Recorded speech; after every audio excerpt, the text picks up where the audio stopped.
Hello दोस्तों, welcome to Asian academy classes. This side is your mentor Dakshayani वांडरिंग की। I hope आप सब बहुत अच्छे होंगे और आप सबकी पढ़ाई भी अच्छी चल रही होगी। कल से आपके बोर्ड्स के एग्जाम्स हैं और आपका सबसे पहला एग्जाम है इंग्लिश का। All the very best from my side. अच्छे से एग्जाम दे के आना। बोर्ड्स के इंग्लिश के एग्जाम के बाद आपका कॉमर्स का एग्जाम है, फिर आपका मैथ्स का एग्जाम है, जिसके पास भी मैथ्स है उसका मैथ्स का एग्जाम है, and then your next target will be economics. तो उस इकोनॉमिक्स को एग्जाम में अच्छे से स्कोर करने के लिए मैंने कुछ इंपॉर्टेंट टॉपिक सेलेक्ट करे हैं जो आपको एग्जाम से पहले बहुत अच्छे से करते जाना चाहिए। तो हम इस वीडियो में वही इंपॉर्टेंट टॉपिक्स डिस्कस करेंगे, ठीक है। मेरी जो कोशिश रहेगी इस वीडियो में, मैं मोस्टली जितने भी माइक्रो इकोनॉमिक्स से इंपॉर्टेंट टॉपिक्स हैं वो कवर करूंगी, और नेक्स्ट वीडियो में हम मैक्रो इकोनॉमिक्स कर लेंगे, एंड थर्ड वीडियो में मैंने प्लान करा है कि मैं सारे जितने भी कुछ कुछ न्यूमेरिकल्स के क्वेश्चंस फॉर प्रैक्टिस मैं करवा दूंगी, ठीक है। तो अभी इस वीडियो में माइक्रो इकोनॉमिक्स के इंपॉर्टेंट टॉपिक्स, उसकी एक्सप्लेनेशन, उसके ऊपर अभी पास्ट ईयर्स में किस तरीके से क्वेश्चंस पूछे गए हैं, उसके आंसर्स कैसे लिखने हैं, उसके बारे में हम डिस्कस करेंगे, ठीक है। तो ये वीडियो में मैं होप कर रही हूँ कि 25 to 30 मार्क्स आपका कवर हो जाएगा, ठीक है। And there is no guarantee कि इसी में से क्वेश्चन पेपर आएगा या इसमें हो सकता है कि इसमें से कुछ भी ना आए, ठीक है। पहले डिस्क्लेमर साफ साफ दे रही हूँ, बाद में एग्जाम के बाद आके गाली नहीं देनी है, ठीक है। बस एक आपको थोड़ी सी मदद करने के लिए कि हाँ ये टॉपिक्स अच्छे से करके चले जाना, ठीक है। और बाकी टॉपिक्स भी करके जाना है, ऐसा नहीं है कि उस टॉपिक्स को छोड़ के जाना है, ठीक है। यही इंपॉर्टेंट है, दूसरा आएगा ही नहीं, ऐसा नहीं है। वो भी करने हैं टॉपिक्स और इन टॉपिक्स को अच्छे से करके जाना है, ठीक है। चलिए, तो अब सबसे पहले हम डिस्कस करते हैं हमारा फर्स्ट इंपॉर्टेंट टॉपिक, जो कि है कंज्यूमर्स इक्विलिब्रियम। मैं ज़्यादा अभी डिस्कशन और नहीं कर रही हूँ, मैं सीधा टॉपिक पे जा रही हूँ। अगर आप लोगों को कोई भी डाउट है किसी भी टॉपिक्स के ऊपर तो आप जो है कमेंट करके मुझे बता देना, ठीक है। मैं आपको कमेंट में रिप्लाई कर दूंगी। अदरवाइज अगर मेरे को लग रहा है कि नहीं मुझे वीडियो बनानी चाहिए तो मैं उस पर वीडियो बना दूंगी, ठीक है।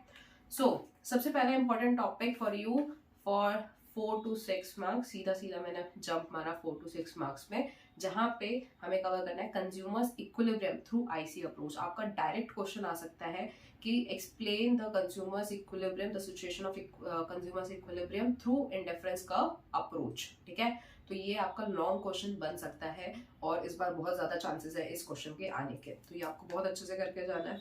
और इसमें है क्या, सबसे पहले हम लिखेंगे कि कंज्यूमर इक्विलिब्रियम में कब होता है। कंज्यूमर कब इक्विलिब्रियम में होता है, जब बजट लाइन जो है क्या होता है, टेंजेंट होता है। बजट लाइन आपका क्या होगा, एक second, budget line is tangent to indifference curve, ठीक है। आप डेफिनेशन अच्छे से करके जाना है इसकी, मैं सिर्फ एक्सप्लेनेशन दे रही हूँ, होता क्या है आपको अच्छे से याद करके जाना है, ये आपकी ड्यूटी है, ठीक है। मैं यहाँ पे आपको हर टॉपिक का एक्सप्लेनेशन दूंगी, ठीक है, ब्रीफ एक्सप्लेनेशन की ये है क्या, ठीक है। तो कंज्यूमर्स इक्विलिब्रियम कब होता है, कंज्यूमर इक्विलिब्रियम में जब इंडिफरेंस कर्व हमारे बजट लाइन के टेंजेंट होता है। हम कैसे लिख सकते हैं, consumer will be at equilibrium at that point where the indifference curve is tangent to the budget line, ठीक है। फिर हम यहाँ पे उसके जो टू कंडीशंस हैं वो लिखेंगे। टू कंडीशंस कौन कौन से हैं, हमारा सबसे पहला condition that is marginal rate of substitution. दो कमोडिटीज हैं तो हमने एक्स वाई लिख दिया, is equals to price ratio of two commodities, ठीक है। फर्स्ट कंडीशन क्या है कि जो मार्जिनल रेट ऑफ सब्स्टिट्यूशन है वो प्राइस रेशियो के इक्वल है, और तीसरा जो हमारा इंडिफरेंस कर्व है is convex to the origin, ये हमारा दूसरा कंडीशन है, ठीक है। जहां पे ये दोनों कंडीशन फुलफिल हो जाता है कंज्यूमर इक्विलिब्रियम में होगा, ठीक है। First condition MR is equals to px upon py and indifference curve is convex to the origin. Then हमने एक बजट लाइन लिख दिया, टू कंडीशंस लिख दिए, then we will write assumptions. What are the assumptions? 3-4 assumptions याद कर लेना। सब एक assumption हो गया rationality, का कंज्यूमर इज रैशनल। हम ऑर्डिनल यूटिलिटी देखते हैं कि हमारी जो यूटिलिटी है वो हम नंबर्स में हम मेजर नहीं कर सकते, बल्कि हम उसको प्रेफरेंस देते हैं कि हाँ हमारे को ये ज्यादा अच्छा लगा इससे, ठीक है। एक एप्पल से ज्यादा मुझे मैंगो पसंद है, ठीक है। So that is ordinal utility. यहाँ पे ट्रांसिटिविटी ऑफ चॉइसेस होती है, ऐसे करके आपके 2-3 आप एजम्पशंस याद कर लोगे, ठीक है। तो सबसे पहले हम बजट लाइन ये बताएंगे कि कब कंज्यूमर इक्विलिब्रियम में होगा, दूसरा उसके 2 कंडीशंस, तीसरा हम उसका अजम्पशंस देखेंगे, फोर्थ पॉइंट हमारा आएगा हम कर्व बनाएंगे। क्या बनाएंगे? कर्व। कैसा बनता है कर्व? हमारे इंडिफरेंस कर्व आ जाएंगे 3, फिर हमारा एक बजट लाइन होगा जो एक कर्व को टच करते हुए जाएगा, तो जहां पे उसने टच करा वो होगा आपका कंज्यूमर्स इक्विलिब्रियम। वो क्या हो जाएगा? Consumers equilibrium. यहाँ पे आएगा यूनिट ऑफ एक्स और यहाँ पे आएगा यूनिट ऑफ वाई। कोई भी कर्व बिना लेबल करे नहीं आओगे, बिना लेबल करे कोई भी कर्व नहीं आओगे, हर एक लेबल प्रॉपरली लेबल होना चाहिए पूरा का पूरा कर्व, ठीक है। ये हो गया IC1, IC2 and IC3। Clear? इस तरीके से आप क्या बनाने वाले हो? आप कर्व बनाओगे। सबसे पहला step definition, conditions, assumptions, then curve. अब कर्व आपने बना दिया, अब कर्व बनाने के बाद आप क्या करोगे? आप लिखोगे कि जब हमारा जो IC जो कंज्यूमर है, हम यहाँ पे ये छोड़ो, ये लिखते हैं कंज्यूमर जो है इक्विलिब्रियम में तब होता है जब MRS हमारा इक्वल होता है PX अपॉन PY के। इसको आप डेफिनेशन में पूरा लिख के आओगे। तो इसी वजह से 10 we will choose IC2 because IC2 is the highest possible, ठीक है, हाईएस्ट पॉसिबल पॉइंट जो हम अचीव कर सकते हैं, ठीक है। क्लियर? इस तरीके से आप आंसर प्रेजेंट करोगे। चाहे मैं आपको दिखाती हूँ इसमें भी, देखो सबसे पहले हम क्या कर रहे हैं, ये रहा हमारा consumer equilibrium through indifference curve. सबसे पहले हमने लिख दिया कंज्यूमर कब होगा, जब eight that point tangency of budget line with the indifference curve, ठीक है। यहाँ पे कब होगा? जब टेंजेंसी होगी, यहाँ पे हम हाईलाइट कर देती हूँ मैं, देखो, ठीक है। फिर हमने ये भी लिख दिया कि इस टेंजेंसी पॉइंट में जो MRS है वो प्राइस रेशियो के इक्वल होता है। फिर 2 कंडीशंस आ गई, दोनों कंडीशंस हमने यहाँ पे लिख दिए।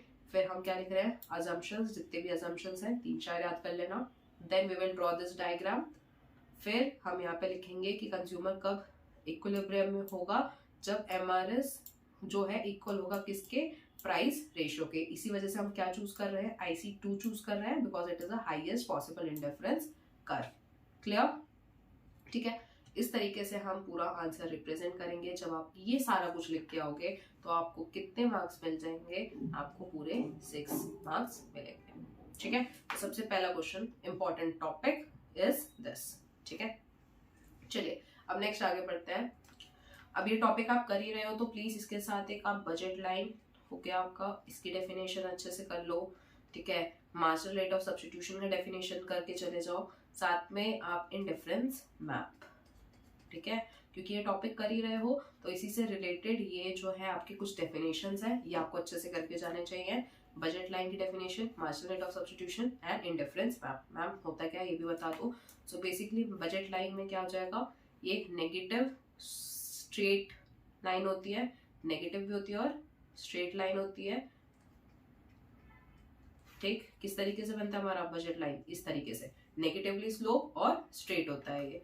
तीसरा, it is a ratio of, it represents the ratio of 2 commodities PX upon PY। इसी वजह से बजट लाइन का दूसरा नाम क्या है हमारा? Price line. दूसरा नाम क्या है? प्राइस लाइन, ठीक है। Next, marginal rate of substitution क्या होता है? वो रेट जिसपे हम one commodity is sacrificed to gain another commodity, ठीक है। दूसरे कमोडिटी के लिए जब हम एक कमोडिटी को सेक्रीफाइस करते हैं, जिस रेट पे सेक्रीफाइस करते हैं, that is known as marginal rate of substitution. यहाँ पे सेक्रीफाइस की जगह बेटर वर्ड रहेगा सब्स्टिट्यूट, ठीक है। क्योंकि मार्जिनल रेट ऑफ सब्स्टिट्यूशन की बात कर रहे हैं हम, तो the rate at which one commodity is substituted for the another commodity is known as marginal rate of substitution.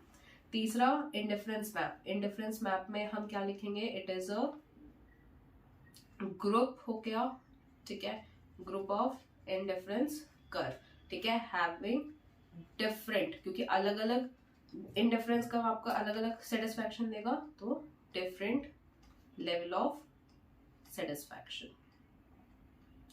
ठीक है, इस तरीके से आप तीनों डेफिनेशंस को याद करोगे। ठीक है, मैं सिर्फ कीवर्ड्स हाईलाइट कर रही हूँ कि क्या क्या कीवर्ड्स आपको याद रखने हैं और आपके आंसर्स में होने चाहिए। ठीक है, next topic, important topic will be जो आ सकता है, that is law of diminishing marginal utility.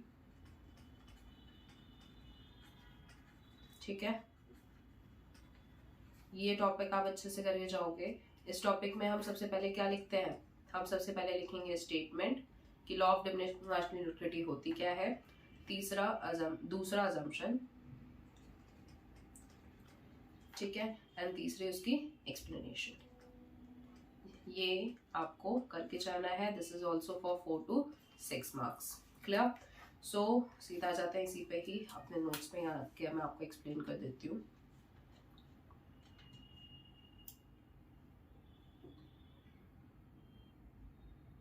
हाँ जी, so law of diminishing marginal utility में क्या है, सबसे पहले हम स्टेटमेंट लिखेंगे। स्टेटमेंट में क्या आएगा कि जब जो हम एक एक करके अगर हम यूनिट्स, एडिशनल यूनिट्स हम कंज्यूम करते हैं, तो जो एडिशनल यूनिट्स है हमारे को यूटिलिटी मिलती है वो डिक्रीज होती जाती है, that is marginal utility goes on decreasing. ठीक है, सो यहाँ पे दूसरा एक और चीज है आपको जो लिखना है बहुत compulsory, that is other things being equal, other things being equal या कांस्टेंट। आप जैसे जैसे एडिशनल यूनिट्स लेते हो तो उससे जो यूटिलिटी मिलती है वो कम होती रहती है, that is marginal utility goes on decreasing. ठीक है, फिर हम इसके assumptions लिखेंगे कि सारे यूनिट्स जो है आइडेंटिकल होते हैं, यूनिट स्टैंडर्ड होने चाहिए, कोई चेंज नहीं होना चाहिए टेस्ट वगैरह में, कॉन्टिन्यूटी होनी चाहिए, यूटिलिटी मेजरेबल होता है, कंज्यूमर रैशनल होता है, ये सब कुछ आपको याद रखना है। फिर हम assumption लिखेंगे कि जैसे जैसे हम यूनिट्स कंज्यूम करते रहते हैं हमारे उसको कंज्यूम करने की जो चाह होती है, जो डिजायर होती है वो कम होती जाती है, इसलिए हम जो है कम कंज्यूम करने लग जाते हैं। दूसरा, अगर उसके बहुत सारे यूजेस हैं तो हम सबसे पहले जो मोस्ट इंपॉर्टेंट यूज है उसको उसमें फुलफिल करेंगे, फिर उसके बाद उसका नेक्स्ट यूज। ठीक है, तो ये दोनों एक्सप्लेनेशंस आप दोगे। आई होप दिस इज क्लियर। मैं थोड़ा फास्ट हूँ क्योंकि वीडियो अभी बहुत लंबी चलेगी, बहुत सारे टॉपिक्स मुझे कवर करने हैं, तो ये सारे टॉपिक जैसे जैसे बोलते जा रही हूँ वैसे वैसे प्लीज करते जाओ, नोट करते जाओ अच्छे से, और जो है इन क्वेश्चंस, इन टॉपिक्स को अच्छे से रिवाइज करके रखना एग्जाम से पहले। ठीक है, चलो नेक्स्ट, तो ये हो गया आपका law of diminishing marginal utility. Next हम इसमें लिख लेते हैं relationship between total utility and marginal utility. ठीक है, total utility and marginal utility में क्या रिलेशनशिप है, सबसे पहले हम कर्व बना लेंगे, कर्व से ही हमारा रिलेशनशिप पता चल जाएगा। TU हमारा ऐसे जाता है और जहाँ पे TU मैक्सिमम होगा वहां से हम कर्व ड्रॉ करेंगे, तो हमारा जो मार्जिनल यूटिलिटी है वो यहाँ पे ऊपर से जाता है, जहाँ पे ये टच होगा और वहां से हमारा ये डाउनवर्ड स्लोपिंग हो जाएगा। ठीक है, ये कर्व तो याद होगा आप लोगों को। ठीक है, इसको अच्छे से लेबल कर लेना। तो अब इसमें हम रिलेशनशिप कैसे लिखेंगे कि व्हेन TU इज इंक्रीजिंग, ठीक है, MU is decreasing but remains positive, and when TU is maximum the MU is 0, and when TU, ऐसे TU MU मत लिखा ना, total utility and marginal utility, मैं एक्सप्लेन करने के लिए बोल रही हूँ ये सब कुछ। ठीक है, then when total utility is decreasing marginal utility becomes negative. ठीक है, यही तीन चीजें हैं। यहाँ पे हम देख लें एक बार फटाफट अपने नोट्स में। ये रहा आपका कर्व, एक में बनाना है, एक में बना सकते हो, जैसे मैंने दोनों उसमें बना रखा है, आप दोनों तरीके से बना सकते हो। ठीक है, कोई दिक्कत परेशानी इसमें नहीं है। और इस पॉइंट को जहाँ पे MU मैक्सिमम होता है और जहाँ पे MU 0 है, सॉरी TU मैक्सिमम MU 0, दोनों ही पॉइंट को हम पॉइंट ऑफ सेटाइटी बोलते हैं। मैम सिर्फ MU जब 0 होता है तभी पॉइंट ऑफ सेटाइटी होता है, नहीं, क्योंकि MU जब 0 होता है तब TU मैक्सिमम होता है ना, तो दोनों ही पॉइंट को हम क्या बोलेंगे, पॉइंट ऑफ सेटाइट। ठीक है, I hope this is clear to you. ठीक, तो ये याद रखना अच्छे से। तो यहाँ पे आ जाएगा हमारा क्या, तीन रिलेशनशिप। जब TU इंक्रीज होता है मार्जिनल यूटिलिटी पॉजिटिव रहती है, जब TU मैक्सिमम हो जाएगा MU 0 हो जाएगा, और जब टोटल यूटिलिटी डिक्रीज होता है MU नेगेटिव हो जाता है। क्लियर, ये लिख सकते हैं हम एग्जाम में। ठीक है, अब रिलेशनशिप्स प्लीज ये टिप याद रख लो कि रिलेशनशिप्स अगर तुम्हें याद रखने हैं तो ग्राफ याद होना जरूरी है, ठीक है। एक बार ग्राफ बन गया रिलेशनशिप आपको खुद अपने आप दिमाग में याद आ जाएगा, ठीक है। क्लियर। चलिए, जिसने मेरी वीडियोस पहले की देख रखी है उसको बहुत अच्छे से ये चीजें समझ आ रही होंगी, और अगर मेरी वीडियो भी नहीं देखी तो कहीं ना कहीं से पढ़ा होगा ना तुम लोगों ने, ठीक है। तो आई होप तुम्हें ये चीजें समझ आ रही है कि मैं क्या बोल रही हूँ, ठीक। और जिसको ये चीज समझ नहीं आ रही कि मैम आप क्या बोले जा रही हो, तो प्लीज एक काम करो, सबसे पहले तो जो मैंने टॉपिक बोला है ना, एक काम करो उस चैप्टर पे जाओ, उस चैप्टर में सिर्फ ये टॉपिक्स की वीडियो देख लो, ठीक है। आगे आगे स्किप करते जाओ, जो मैं बोल रही हूँ उसको वहां से अच्छे से पढ़ लो, एटलीस्ट जो मैं इंपॉर्टेंट टॉपिक्स बोल रही हूँ पहले वो कर लो, ठीक है। तो पहले उन वीडियोस पे जाओ। This chapter is consumer equilibrium, मैं पहले ये भी डिस्क्लेमर दे ही देती हूँ, मतलब बता देती हूँ। ये चैप्टर हमारा कौन सा है, कंज्यूमर्स इक्विलिब्रियम। तो इस चैप्टर पे जाओ, उसकी वीडियो देखो। मैं जो है काम करती हूँ, मैं सारे लिंक्स जो है आपको डिस्क्रिप्शन बॉक्स में डाल दूंगी। तो कंज्यूमर इक्विलिब्रियम वाली वीडियो पे जाओ, उसको देखो और वहां से चीजें समझो, क्योंकि ये टॉपिक जो मैं बता रही हूँ ये इंपॉर्टेंट है, तुम्हारे एग्जाम में तुम्हें ये देखने को मिल सकता है, ठीक है। 90% आपको ये एग्जाम में देखने को मिल जाएगा, ठीक है। तो इसको मिस मत करना। अगर तुम्हें समझ नहीं आ रहा कि मैम ये आपने कौन सा ग्राफ बना दिया, आज तक हमने नहीं पढ़ा, तो जाके पढ़ लो, ठीक है। चलो,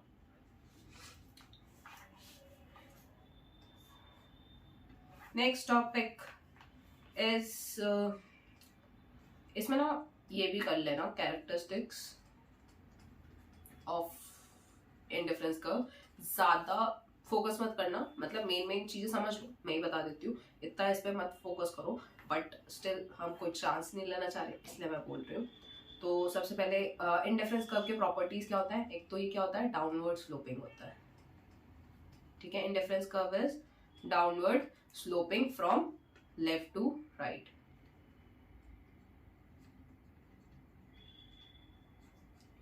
एंड हमारा दूसरा क्या हो गया, it is convex to the origin. हमारा जो इंडिफरेंस कर्व होता है वो क्या होता है, कॉन्वेक्स टू द ओरिजिन। भाई एक बार कर्व ही बना दे, यहाँ पे देखो कर्व। सबसे पहले तो ये डाउनवर्ड स्लोपिंग है हमारा, बहुत गंदा डाउनवर्ड स्लोपिंग बना है, ठीक है, ठीक है। It is downward sloping, it is convex to the origin.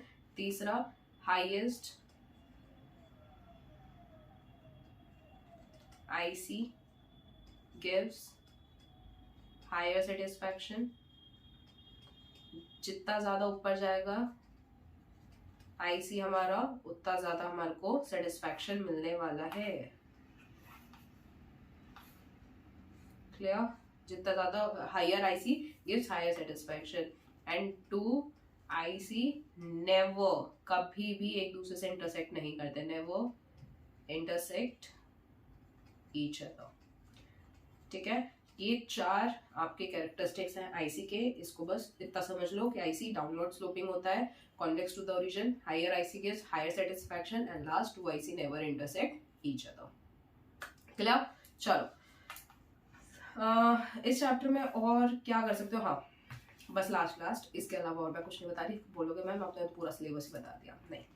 दूसरा, TU एंड MU, इसके बीच की इनकी ना डेफिनेशन या किस तरीके से ये डिराइव होता है, इसको भी अच्छे से कर लो। मतलब total utility is basically total satisfaction, ठीक है, फ्रॉम स्पेसिफाइड यूनिट।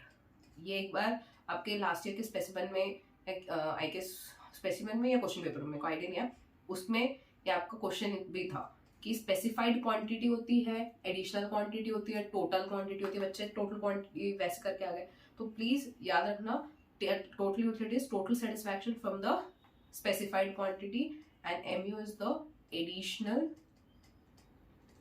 satisfaction। किससे मिलता है, एडिशनल यूनिट से मिलता है। क्लियर, ठीक है। और TU का फॉर्मूला क्या होता है, सिग्मा MU, ठीक है। और MU कैसे निकलता है आपका, MUN is equal to TUN minus TUN minus 1। ये फॉर्मूला भी आपको याद होना चाहिए। इस पे न्यूमेरिकल नहीं आएगा तो फॉर्मूला देख के डरो मत, फॉर्मूला याद कर लो, क्या कि total utility is equals to sigma MU and MUN is equals to TUN minus TUN minus 1। तो इसमें क्वेश्चन कैसा आएगा, इस पे क्वेश्चन आ जाएगा कि हाउ, अरे भाई, how TU can be derived from mu, या vice versa how mu can be derived from tu। ठीक है, तो डरना मत ये डिराइव कहाँ से करते हैं हम कोई डेरिवेशन अभी चाहिए क्या? नहीं नहीं, बस यही फॉर्मूले याद करना है। ठीक है, इस तरीके से क्वेश्चन पूछा जाएगा। आई होप दिस इज क्लियर। चलो जी, नेक्स्ट आगे बढ़ते हैं। नेक्स्ट टॉपिक आपका जो इम्पोर्टेंट है दैट इज इलास्टिसिटी के न्यूमेरिकल्स। ठीक है, वो तो जहां तक है 3 मार्क्स का आपका आएगा ही, आना ही चाहिए, मतलब 3 to 4 मार्क्स का आपका न्यूमेरिकल होगा। ये मैं जो है न्यूमेरिकल वाले वीडियो में कवर करूंगी। ठीक है, ये आपका न्यूमेरिकल्स वाले पार्ट में कवर हो जाएगा। नाउ इलास्टिसिटी में और क्या अच्छे से करके जाना है, दैट इज पॉइंट इलास्टिसिटी। ये टॉपिक आप बिल्कुल छोड़ के नहीं जाओगे। ठीक है, पॉइंट इलास्टिसिटी क्या होता है? पॉइंट इलास्टिसिटी में आपका एक स्ट्रेट लाइन बनेगा। ठीक है, स्ट्रेट कर्व। यहाँ पे जो मिड पॉइंट होता है, वो क्या होगा? वो उस पॉइंट पे elasticity will be equals to 1। उस पॉइंट पे क्या होगा? Elasticity will be equals to 1। जैसे जैसे नीचे जाओगे तो क्या होगा? इलास्टिसिटी आपकी 0 हो जाएगी, और सबसे यहाँ पे इलास्टिसिटी आपकी इनफाइनाइट हो जाती है। ठीक है, मिड पॉइंट पे इक्वल्स टू 1, नीचे 0, और सबसे लास्ट वाले पॉइंट पे इन्फिनिटी। तो इसके बीच में नीचे जा रहे हो तो कम होता जाएगा ना इलास्टिसिटी, तो elasticity will be less then 1। And जैसे जैसे ऊपर जाओगे elasticity will be greater than 1, और ऊपर गए तो इनफाइनाइट हो जाएगा, और लेस देन 1 में और नीचे गए तो 0 हो जाएगा। तो हम क्या बोल रहे हैं कि यहाँ पे इलास्टिसिटी जो है मिड पॉइंट पे 1 होगा, मिड पॉइंट के ऊपर जाओगे तो ग्रेटर देन 1, नीचे जाओगे तो लेस देन 1, और एक्स एक्सिस पे 0 और वाई एक्सिस पे इनफाइनाइट। इसी को अब हमें अंग्रेजी में एक पैरा में लिख के आना है। किस तरीके से लिख के आएंगे हम? इलास्टिसिटी के नोट्स ओपन करते हैं। ये रहा पॉइंट और ज्योमेट्रिक मेथड। अगर ज्योमेट्रिक मेथड आ गया तो मैं ये मत बोलना हमने तो आपने इंपॉर्टेंट क्वेश्चन में बताया ही नहीं। तो पॉइंट मेथड को ही हम क्या बोलते हैं? Geometric method. तो हमने ये वाला डायग्राम बनाया अभी, हाँ या नहीं? इसी को ही हम किस तरीके से लिखेंगे? The curve slopes downward from left to right. Downward slope हुआ from left to right, a straight line demand curve. इसी कर्व को हम डिमांड कर्व बोलते हैं। ये जो स्ट्रेट लाइन हमने ड्रॉ करा है, this curve is known as demand curve. ठीक है, and here the price elasticity of demand steadily varies from infinity at Y intercept में इनफाइनाइट, ठीक है, टू 0 एट एक्स इंटरसेप्ट। और यहाँ से मतलब क्या बोल रहा है कि हम इन्फिनिटी से 0 तक जाते हैं, और इन्फिनिटी हमारा y एक्सिस में होता है और 0 हमारा x एक्सिस में। Being greater than unity at the point above mid point, मतलब मिड पॉइंट के ऊपर जाओगे तो ग्रेटर देन यूनिटी मिलेगा। ग्रेटर देन यूनिटी मतलब ग्रेटर देन 1। तो मिड पॉइंट से ऊपर जाओगे तो ग्रेटर देन 1, और उसी मिड पॉइंट से नीचे आओगे तो लेस देन 1। ठीक है, equal to unity at mid point and less than unity at below the mid point. इस तरीके से आपको लैंग्वेज एग्जाम में लिख के आनी है। ठीक है, तो पॉइंट मेथड अगर पूछा जाए, ये डेफिनेशन और ये डायग्राम। क्लियर? अब इसमें 1 मार्क्स क्वेश्चन भी पूछा जा सकता है। ये दे दिया और यहाँ पे एक पॉइंट बोल दिया ए, तो बताओ कि ए पॉइंट की इलास्टिसिटी कितनी है। तुम्हें खुद पता चलना चाहिए कि यार ये मिड पॉइंट है, इसके ऊपर जा रहा है, तो इलास्टिसिटी हमेशा पक्का ग्रेटर देन 1 होगी। और जब भी ग्रेटर देन 1 होती है तो ऑप्शन में इलास्टिक इन इलास्टिक भी पूछा जा सकता है। तो ग्रेटर देन 1 कब होता है? जब इलास्टिसिटी हमारी इलास्टिक हो जाती है। Clear? I hope this is clear कि मैं बोल क्या रही हूँ। मैं ऐसा अज्यूम कर रही हूँ कि एटलीस्ट एक बार तो तुमने ये पढ़ रखा है, तुम अभी रिवीजन मोड पे हो। ठीक है, बाकी मतलब चीजें ऐसा नहीं बोलेगी तुम्हें पक्का याद ही होंगी। अभी मैं जैसे जैसे बोल रही हूँ तो हो सकता है वापस याद आ जाए वो चीजें। ठीक है, और अगर नहीं आ रही तो एक बार बुक ओपन कर लो, वीडियोस देख लो और रिवाइज कर लो, क्योंकि जो मैं बोल रही हूँ वो इम्पोर्टेंट है। ठीक है, तो कृपया करके अच्छे से करके जाना। नेक्स्ट और किस तरीके से क्वेश्चंस आ सकते हैं आपके? क्वेश्चंस पूछे जा सकते हैं आपके ग्राफ्स के ऊपर, इलास्टिसिटी के ग्राफ के ऊपर, डिमांड भी लिख देती हूँ क्योंकि अभी मैं डिमांड, इलास्टिसिटी और डिमांड की बात। तो आपसे क्वेश्चन पूछा जा सकता है कि एक्सप्लेन या ड्रॉ द कर्व। ठीक है, क्या पूछेंगे? Draw the graph when first point, elasticity is greater then 1, elasticity is less then 1, या इलास्टिसिटी इज इक्वल्स टू 1।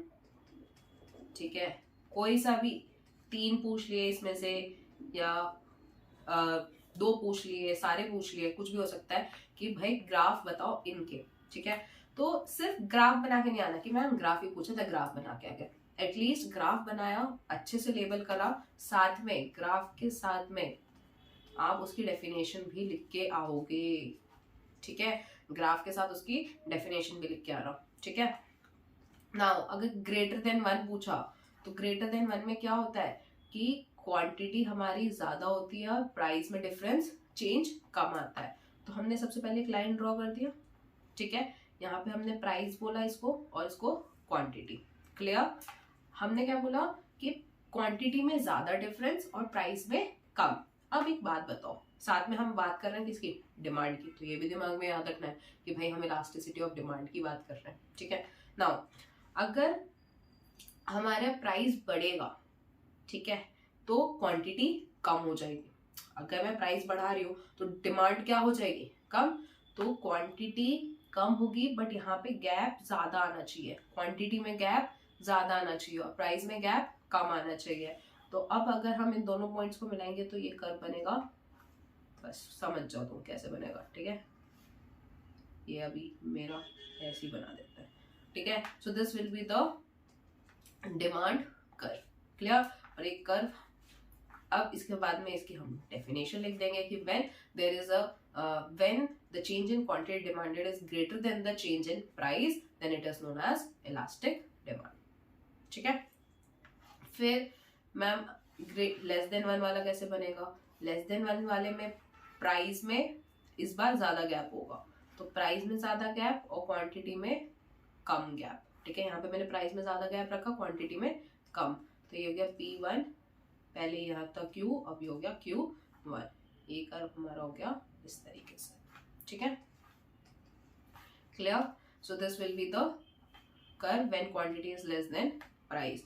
और यहाँ पे quantity is equals to price. इसका कर्व कैसे बनता है ये तो बताओ भाई बच्चों, कैसे बनता है कर्व इसका? इस तरीके से। मैम ये कौन सा कर्व हो गया? बस यही कर्व है भाई, यूनिटरी इलास्टिक का कर्व आपका बनता है इस तरीके से। और इस कर्व का नाम क्या है इसको याद रख लो, that is rectangular hyperbola. Rectangular hyperbola when elasticity is equals to 1। ठीक है, नेक्स्ट नेक्स्ट नेक्स्ट नेक्स्ट यहीं पे मैं बता रही हूँ सारे। इक्वल्स टू 0, इक्वल्स टू 0 कब होता है? जब no change in price, price में कोई भी चेंज नहीं है। प्राइस आपका सॉरी क्वांटिटी में मैंने ग्राफ सही बनाया बट यहाँ पे लिखा गलत है। जब आपके क्वांटिटी में कोई चेंज नहीं आता है तब आपका जो कर्व बनता है वो बनता है आपका equals to 0, that is known as inelastic.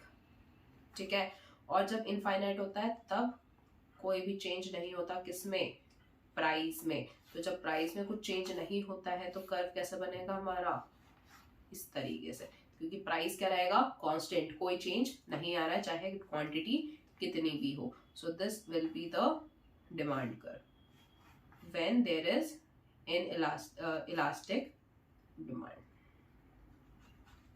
ठीक है, आई होप ये चीजें क्लियर हो रही है। आई नो थोड़ा स्पीड पकड़ रखा है मैंने क्योंकि बहुत जरूरी है, क्योंकि माइक्रो इकोनॉमिक्स बहुत बढ़िया। ठीक है, अभी वीडियो देखने के बाद आपको वापस से एक बार गो थ्रू करना है सारी चीजें, तो मैं देखनी है कि भाई कौन कौन सा टॉपिक मेरे मिस है, अभी तक मुझे याद नहीं है, तो उसको भी आपको अच्छे से रिवाइज करना है। तो इसलिए मेरी स्पीड अभी मैंने पकड़ रखी है, वरना वीडियो बहुत लंबी हो जाएगी और आपको टाइम नहीं मिल पाएगा। ठीक है, और प्लीज कोशिश करो कि जो जो मैं बोल रही हूँ वो एक जगह लिखते भी जा रहे हो तो ठीक है, तो तुम्हारे को वापस वीडियो बार बार नहीं देखनी पड़ेगी। ठीक है, चलो।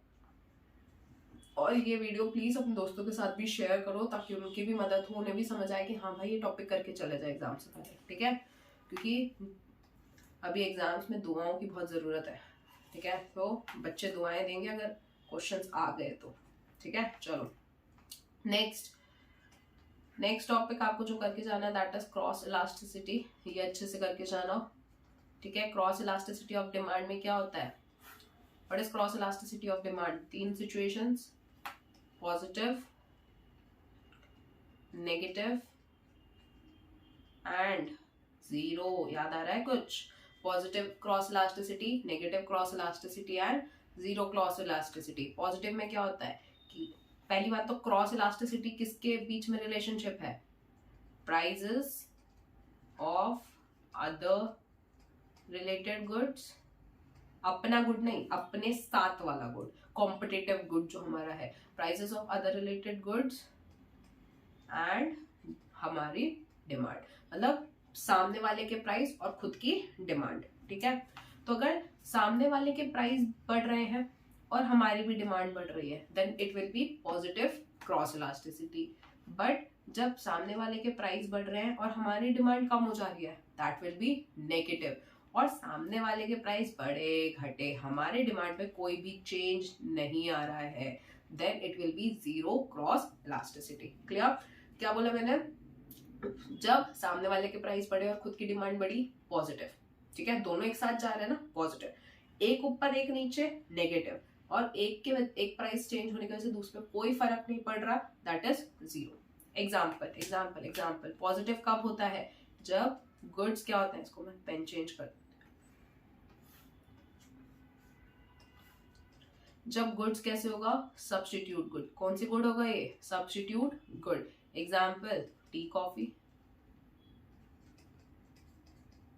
ठीक है, अगर कॉफी के प्राइसेस बढ़ गए तो लोग क्या पीना स्टार्ट कर देंगे? चाय पीना स्टार्ट कर देंगे। तो चाय की डिमांड बढ़ जाएगी। कॉफी के प्राइसेस बढ़ गए तो चाय की डिमांड बढ़ गई। तो सब्स्टिट्यूट गुड्स में कैसी इलास्टिसिटी होती है? पॉजिटिव। देन नेगेटिव कौन सा हो गया? कॉम्प्लीमेंट्री। नेगेटिव कौन सा हो गया? कॉम्प्लीमेंट्री। अगर पेट्रोल के प्राइसेस बढ़ गए तो कार की डिमांड कम हो जाएगी, मतलब एक ऊपर एक नीचे, तो कैसा? नेगेटिव। बट मान लो मेरे जूतों के प्राइस बढ़ गए तो जिस चेयर पे मैं बैठी हूँ, चेयर पे कोई फर्क पड़ेगा क्या? नहीं। मैम कैसे गंदे एग्जाम्पल ले लूं भाई? यही एग्जाम्पल, मतलब ये दोनों अनरिलेटेड हैं, एक दूसरे से कोई फर्क नहीं पड़ रहा है। ठीक है, सो अनरिलेटेड गुड्स में कैसे इलास्टिसिटी होती है? Zero cross elasticity. ठीक है, ये आपको अच्छे से करके जाना है। नेक्स्ट एक जीरो इनकम इलास्टिसिटी की भी डेफिनेशन कर लेना। ठीक है, what is zero income elasticity? जब इनकम चेंज हो, ठीक है, बट डिमांड पे कोई भी फर्क ना पड़े, then there will be the zero income elasticity. Clear? चलिए, फिर एक इंपॉर्टेंट टॉपिक है, दैट इज टोटल एक्सपेंडिचर। ये भी अच्छे से करके जाना। What is total expenditure? Total expenditure में आपके जिस तरीके से क्वेश्चन पूछे जाते हैं, मैं आपको वो दिखाती हूँ। मैं क्वेश्चन ही दिखाना चाह रही हूँ सीधा, अगर मुझे दिख जाए कहीं। ये आपके पास्ट ईयर क्वेश्चंस हैं। चाहो तो मैं ये पीडीएफ भी आपको जो है मैं टेलीग्राम ग्रुप में डाल दूंगी। टेलीग्राम ग्रुप जिसने भी ज्वाइन नहीं कर रखा है वहाँ पे ज्वाइन कर लो। अगर कोई भी डाउट्स वगैरह कुछ भी है तो आप वहाँ पे उस टेलीग्राम ग्रुप में भी पूछ सकते हो या कमेंट सेक्शंस में भी पूछ सकते हो, आपकी इच्छा है। ठीक है, ये मैं पीडीएफ जहाँ पे अभी तक 2020 तक जितने भी पास्ट ईयर क्वेश्चंस हैं, ठीक है, वो पूछे गए हैं, वो इस पीडीएफ में है, तो मैं आपको ये शेयर कर दूंगी आपके साथ। ठीक है, इलास्टिसिटी, हाँ जी, इलास्टिसिटी ऑफ डिमांड में जिस क्वेश्चन के बारे में मैं बात कर रही थी वो है आपका ये वाला 16th क्वेश्चन जो आपको करना चाहिए, बिल्कुल करके जाना चाहिए। दैट इज, अगर प्राइस और टोटल एक्सपेंडिचर सेम डायरेक्शन में जाए तो कैसी इलास्टिसिटी होगी, और प्राइस और total expenditure moves in opposite direction तो इलास्टिसिटी कैसे होगी। तो ये आपका क्वेश्चन इस तरीके से पूछा जाएगा।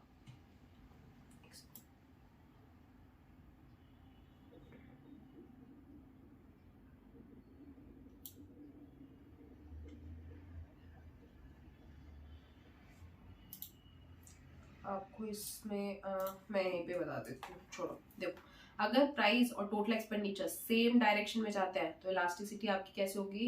In elastic. कैसे होगी? In elastic. Same direction in elastic, opposite direction elastic, बस। ठीक है, अपोजिट डायरेक्शन में जाएगा तो इलास्टिक, सेम डायरेक्शन में जाएगा तो इन इलास्टिक। और कोई भी फर्क ना पड़े तो पता है तुम्हें 0। ठीक है, यहाँ पे अगर आप, हाँ ठीक है, चलो क्लियर। तो टोटल एक्सपेंडिचर में अभी अभी हमने जो सीखा फटाफट यहीं पे लिख देती हूँ मैं, ताकि आपको नोट्स बनते रहे। Same direction in elastic, different direction. एक काम करूंगी मैं, ये वाली पीडीएफ जो मैं लिख रही हूँ इसको भी आपके साथ मैं शेयर कर दूंगी टेलीग्राम ग्रुप में ही। ठीक है, तो कृपया करके समझ लेना मैंने किस तरीके से नोट्स बनाए हैं, तो मैं वीडियोस के साथ समझ आ जाएगा। ठीक है, तो ये भी मैं आपको शेयर कर दूंगी, कोई दिक्कत नहीं है इसमें, कभी बुरा नहीं लिखा मैंने। ठीक है, चलो तो same direction in elastic, different direction elastic, और कोई भी नो इफेक्ट, अगर कोई इफेक्ट नहीं पड़ता है तो हम उसको बोलते हैं यूनिटरी। यहाँ पे 0 नहीं है, यहाँ पे यूनिटरी आएगा। क्लियर, चलो हो गया। तो ये पार्ट भी कंप्लीट, इसको भी अच्छे से आपको करके जाना है। चलो नेक्स्ट इंपॉर्टेंट क्वेश्चन की सीरीज पे नेक्स्ट क्वेश्चन आपके सामने स्क्रीन के सामने। अभी क्वेश्चन नंबर कौन सा आई डोंट नो, तो यहाँ पे हम स्टार ही लगा देते हैं। Difference between stock and supply, stock और सप्लाई के बीच में क्या डिफरेंस है, या स्टॉक को हम क्या बोलते हैं, हम बोलते हैं इंटेंडेड सप्लाई। एक सेकेंड, हम इसको क्या बोलेंगे, इंटेंडेड सप्लाई, और सप्लाई को हम बोलते हैं एक्चुअल सप्लाई। तो एग्जाम में ये क्वेश्चन भी बन के आ सकता है कि what is the difference between intended supply and actual supply. ठीक है, तो ये भी अच्छे से करके जाना है, इंपॉर्टेंट है इस बार के लिए बहुत ज्यादा। सो बेसिकली इंटेंडेड या स्टॉक हमारा क्या होता है, टोटल स्टॉक या total amount of, total quantity of goods available, यहाँ पे हम लिख सकते हैं total quantity of goods and service available. ठीक है, और हमारा सप्लाई क्या हो गया, जिसको हमने क्या करा है, अवेलेबल भी है एंड ऑफर फॉर सेल, हमने उसको सेल के लिए मार्केट में ऑफर भी कर रखा है, then it will be supply. तो कौन सा वाइडर है हमारा, कौन सा वाइडर है, स्टॉक, और कौन सा नैरो है, सप्लाई। इस स्टॉक में कोई भी टाइम डायमेंशन नहीं होता, नो टाइम डायमेंशन। ठीक है, और इसमें हमारा टाइम डायमेंशन होता है। इसका मतलब टाइम डायमेंशन का मतलब क्या हो गया कि ये हमारा स्टॉक कॉन्सेप्ट है। Stock is a stock concept कि आज के टाइम पे, आज के पॉइंट ऑफ टाइम पे हमारे गोडाउन में कितना है, and supply is a flow concept, इस क्योंकि इसका टाइम डायमेंशन होगा। ठीक है, so this is a difference between intended supply and actual supply. Stock total amount available, और supply which is actually offered for sale. ठीक है, इसकी डेफिनेशन आपको अच्छे से करके चले जाना। मैं आपको लॉ ऑफ सप्लाई, ये ठीक है, मैं आपको दिखा भी देती हूँ नोट्स में। तो यहाँ पे what is stock, total amount of commodity available, और हमारा जो सप्लाई है वो क्या हो गया, actually brought into the market for sale, जो हमने मार्केट में असल में हम लेके आए हैं, दैट इज सप्लाई। स्टॉक का कोई भी टाइम डायमेंशन नहीं होता है, सप्लाई का टाइम डायमेंशन होता है। स्टॉक का टाइम डायमेंशन नहीं होता, इसका मतलब क्या है, हम पॉइंट ऑफ टाइम पे देखते हैं, that is it is a stock concept. और सप्लाई का टाइम डायमेंशन होता है, इसका मतलब over a period of time, that is flow concept. 1 mark question के लिए भी याद रखना जरूरी है। ठीक है, चलिए next important question. Speed I know थोड़ी तेज है, बट सिलेबस भी उसी स्पीड में हमारे को कवर करना है, हमारे पास टाइम नहीं है टाइम पास करने के लिए। Next, factors of supply. Factors of supply मतलब इसके ऊपर ना केस स्टडीज, अब केस स्टडी पढ़ते ही बच्चा घूम जाता है। इस बार भी क्वेश्चन आया आर्टिफिशियल इंटेलिजेंस के ऊपर, अगर तुम क्वेश्चन ध्यान से पढ़ो तो तुम्हारा उसमें क्या हो रहा है, आर्टिफिशियल इंटेलिजेंस मतलब टेक्नोलॉजी आने की वजह से तुम्हारी सप्लाई इंक्रीज ही तो होगी, अगर एडवांसमेंट आ रही है तो क्या होगा, सप्लाई इंक्रीज, तो उसका इफेक्ट बताना है। तो उसमें क्या डिफिकल्टी है, अगर तुम ध्यान से एग्जाम में शांत होके देखोगे तो जिस तरीके से क्वेश्चन स्पेसिमेन पेपर में भी पूछे गए हैं इतना डिफिकल्ट नहीं है। केस स्टडी के नाम पे घबराया मत करो, तुम्हारे अगर कॉन्सेप्ट्स क्लियर है तो तुम्हें समझ आ जाएगा कि यार ये क्वेश्चन चाहता क्या है। ध्यान से उसको, पहले तो डरो मत उस क्वेश्चन से, ध्यान से उसको पढ़ो पहले कि वो केस स्टडी बोल क्या रही है। उसको पहले तो केस स्टडी का नाम मत दो, वो बस एक सिचुएशन है, छोटी सी सिचुएशन दे दी कि क्या करना है इसमें बताओ। तो फैक्टर्स ऑफ सप्लाई में भी तुम्हारे को सिचुएशन बेस्ड, मैं उसको केस स्टडी नहीं बोल रही हूँ वरना केस स्टडी सुनते ही तुम्हारी जो है होश उड़ जाता है, ठीक है। तो सिचुएशन बेस्ड जो है तुम्हारे को क्वेश्चंस पूछे जाते हैं कि बताओ अगर ऐसा सिचुएशन आया तो इस पे सप्लाई पे क्या फर्क पड़ेगा, ठीक है। तो ऐसे उसके लिए तुम्हारे को फैक्टर्स ऑफ सप्लाई की बस नॉलेज होनी चाहिए, बहुत ज्यादा लर्निंग की जरूरत नहीं है, इसमें लर्न करने वाला पॉइंट नहीं है। मेन सप्लाई, जितने भी फैक्टर्स ऑफ सप्लाई हैं, चाहे वो आपका टेक्नोलॉजी हो गया हो, ठीक है, या इनपुट प्राइसेस हो गए, इनको अच्छे से करके जाना है। क्लाइमेटिक कंडीशंस हो गए कि बताओ अगर क्लाइमेट खराब हो गया तो फिर क्या होगा, ठीक है। तो ऐसे जितने भी फैक्टर्स हैं इसको अच्छे से करके चले जाना, बस अंडरस्टैंडिंग, ठीक है। अगर टेक्नोलॉजी एडवांस होगी, मैं बता देती हूँ थोड़ा सा ब्रीफ में, एडवांस टेक्नोलॉजी सप्लाई बढ़ जाएगी, ठीक है। वहीं पुरानी जाते हो कि पुराने उसके जो है तुम टेक्नोलॉजी यूज करोगे, सप्लाई कम होगी। इनपुट प्राइसेस, रॉ मटेरियल महंगे हो गए, प्राइसेस बढ़ गए, ठीक है, तो कॉस्ट बढ़ गई, तो सप्लाई तुम कम करोगे, ठीक है, सप्लाई कम हो जाएगी। क्लाइमेट अगर फेवरेबल है, ठीक है, तो सप्लाई बढ़ गई, अगर अनफेवरेबल है तो सप्लाई कम हो गई। तो केस स्टडी को ध्यान से पढ़ो और सोचो कि भाई इस सिचुएशन में सप्लाई पे क्या फर्क पड़ेगा, ठीक है। इतना तो दिमाग है ना, कर सकते हैं हम। ओके चलो नेक्स्ट, हमने फैक्टर्स ऑफ सप्लाई कर लिया। देन ये क्वेश्चन भी आपका इंपॉर्टेंट है, इस पे भी आपको फोकस करना जरूरी है, that is movement and shift in supply curve. अगर movement and shift in supply curve, इसके तो मैं नोट्स ही ओपन करना चाहूंगी और इस पे अलग अलग तरीके के क्वेश्चन, मतलब ये पूरा ही टॉपिक आपके लिए इंपॉर्टेंट है, अच्छे से करके जाना। क्या है इस टॉपिक में, सबसे पहले तो movement along the supply curve, expansion and contraction, ठीक है। एक्सपेंड, अब आपका सबसे पहले क्वेश्चन किस किस तरीके से बन सकता है, ये जो पूरा लिख रखा है यहाँ पे, इस दोनों की डेफिनेशंस, ठीक है। ये अपवर्ड स्लोपिंग जाता है, ये डाउनवर्ड मूवमेंट, स्लोपिंग नहीं सॉरी मूवमेंट है यहाँ पे, इन दोनों के कर्व, शिफ्ट का डेफिनेशन हो गया आपका, ठीक है। फिर इन दोनों का कर्व, इनके फैक्टर्स चेंज इन सप्लाई के, कि अगर सप्लाई इंक्रीज क्यों होती है, सप्लाई डिक्रीज क्यों होती है, ये इंपॉर्टेंट है, इसके डिफरेंसेस बेसिकली, ठीक है। तो मेन इसमें करना क्या है, मूवमेंट, इसको मैं लगी उसमें लिखती हूँ, movement and shift in supply curve. इसमें आपको करना क्या है, इसमें आपको सबसे पहले जो है किस तरीके से क्वेश्चन पूछे जा सकते हैं, रीजंस फॉर लेफ्टवर्ड, ठीक है, या rightward shift in supply curve. अब खुद सोचो कि सप्लाई कर्व या तो लेफ्टवर्ड या राइटवर्ड क्यों हो रहा है। लेफ्टवर्ड कब होता है, लेफ्टवर्ड कब जाएगा, जब सप्लाई डिक्रीज होगी, और राइटवर्ड कब जाएगा, जब सप्लाई इंक्रीज होगी, ठीक है।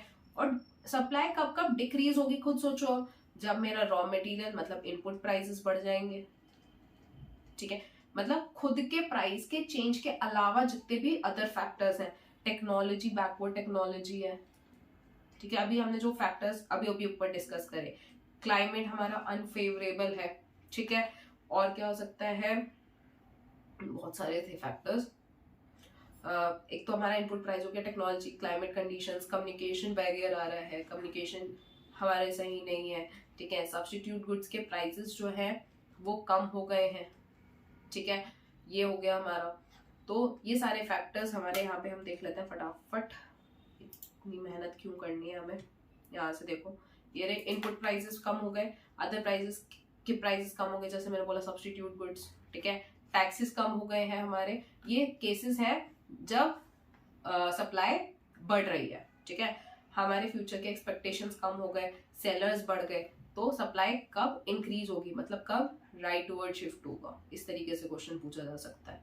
और कब डिक्रीज होगी, इस रीजंस की वजह से, ठीक है। तो फर्स्ट टाइप ऑफ क्वेश्चन, अगर मैं आपको क्वेश्चन सीधा क्वेश्चन पे लेके चलूं सप्लाई के लिए, हाँ जी ये रहा, अभी पूछा गया ताजा 2019 में 3 reasons for leftward shift of supply curve, ठीक है। अभी 2020 में भी पूछा 2 reasons of supply curve to be positively sloped, ठीक है। अच्छा ये तो स्लोप का, ये दूसरा क्वेश्चन है। यहाँ पे देखो फर्क क्या है, यहाँ पे शिफ्ट है, यहाँ पे स्लोपिंग है, ठीक है, स्लोपिंग वाला पार्ट अलग है।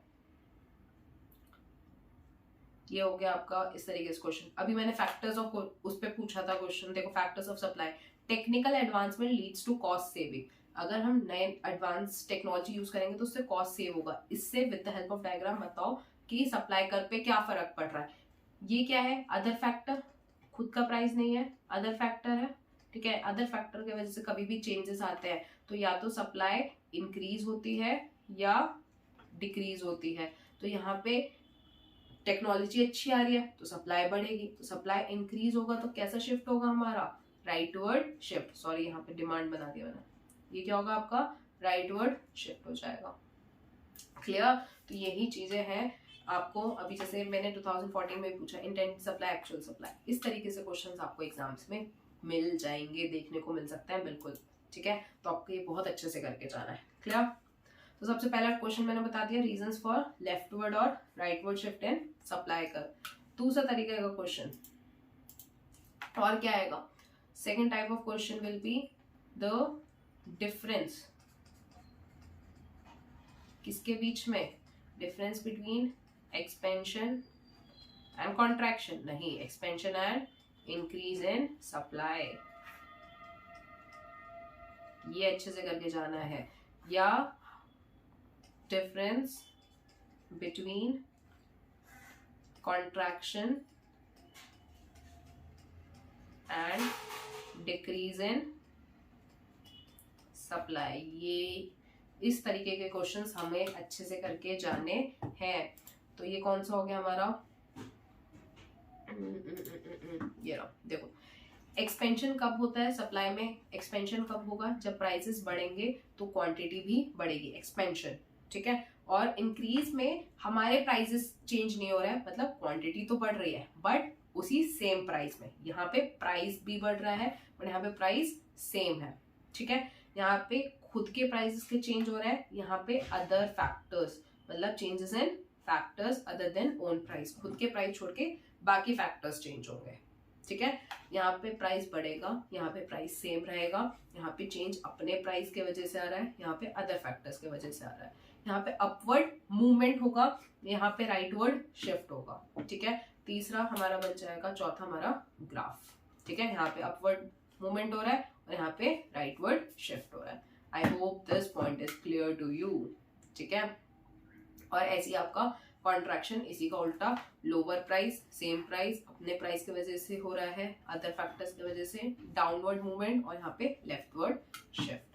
आई होप आपको वापस से चीजें रिकॉल हो रही हैं कि हमने क्या पढ़ा हुआ था, ठीक है। चलो ये क्वेश्चंस आपको अच्छे से करके जाना है। अगर चीजें याद नहीं आ रही हैं, रिकॉल नहीं हो रही है, मैं वापस बोल रही हूँ, प्लीज अपने नोट्स ओपन करो जहां भी तुमने नोट्स पढ़े हैं और सबसे पहले ये जो टॉपिक्स बता रही हो इनको कवर करो, ठीक है। इनको अच्छे से वापस से रिवाइज करो। चलो जी next next next next next next इसमें भी हमारा एक पॉइंट मेथड आता है कि नहीं आता, पॉइंट मेथड, वो अच्छे से कवर करना है। पॉइंट मेथड में क्या है, पॉइंट मेथड में हम ना करते क्या है, बेसिकली याद रखो, इलास्टिसिटी जो कैलकुलेट होती है वो होती क्या है, परसेंटेज, इसको मैं सही से लिखती हूँ, देखो percentage change in quantity supply divided by percentage change in price, यही होता है, ठीक है। तो अब मैंने क्या करा, इसको इस न्यूमरेटर को मैंने ए बी का नाम दिया और डिनोमिनेटर को मैंने ओ बी का नाम दिया। ठीक है, न्यूमरेटर हमारा ए बी हो गया, डिनोमिनेटर ओ बी हो गया। तो न्यूमरेटर क्या रिप्रेजेंट कर रहा है, क्वांटिटी सप्लाई, और डिनोमिनेटर क्या सप्लाई रिप्रेजेंट कर रहा है, प्राइस। ये चीज यहां तक क्लियर है ना, पक्का, श्योर? ठीक है, चलो।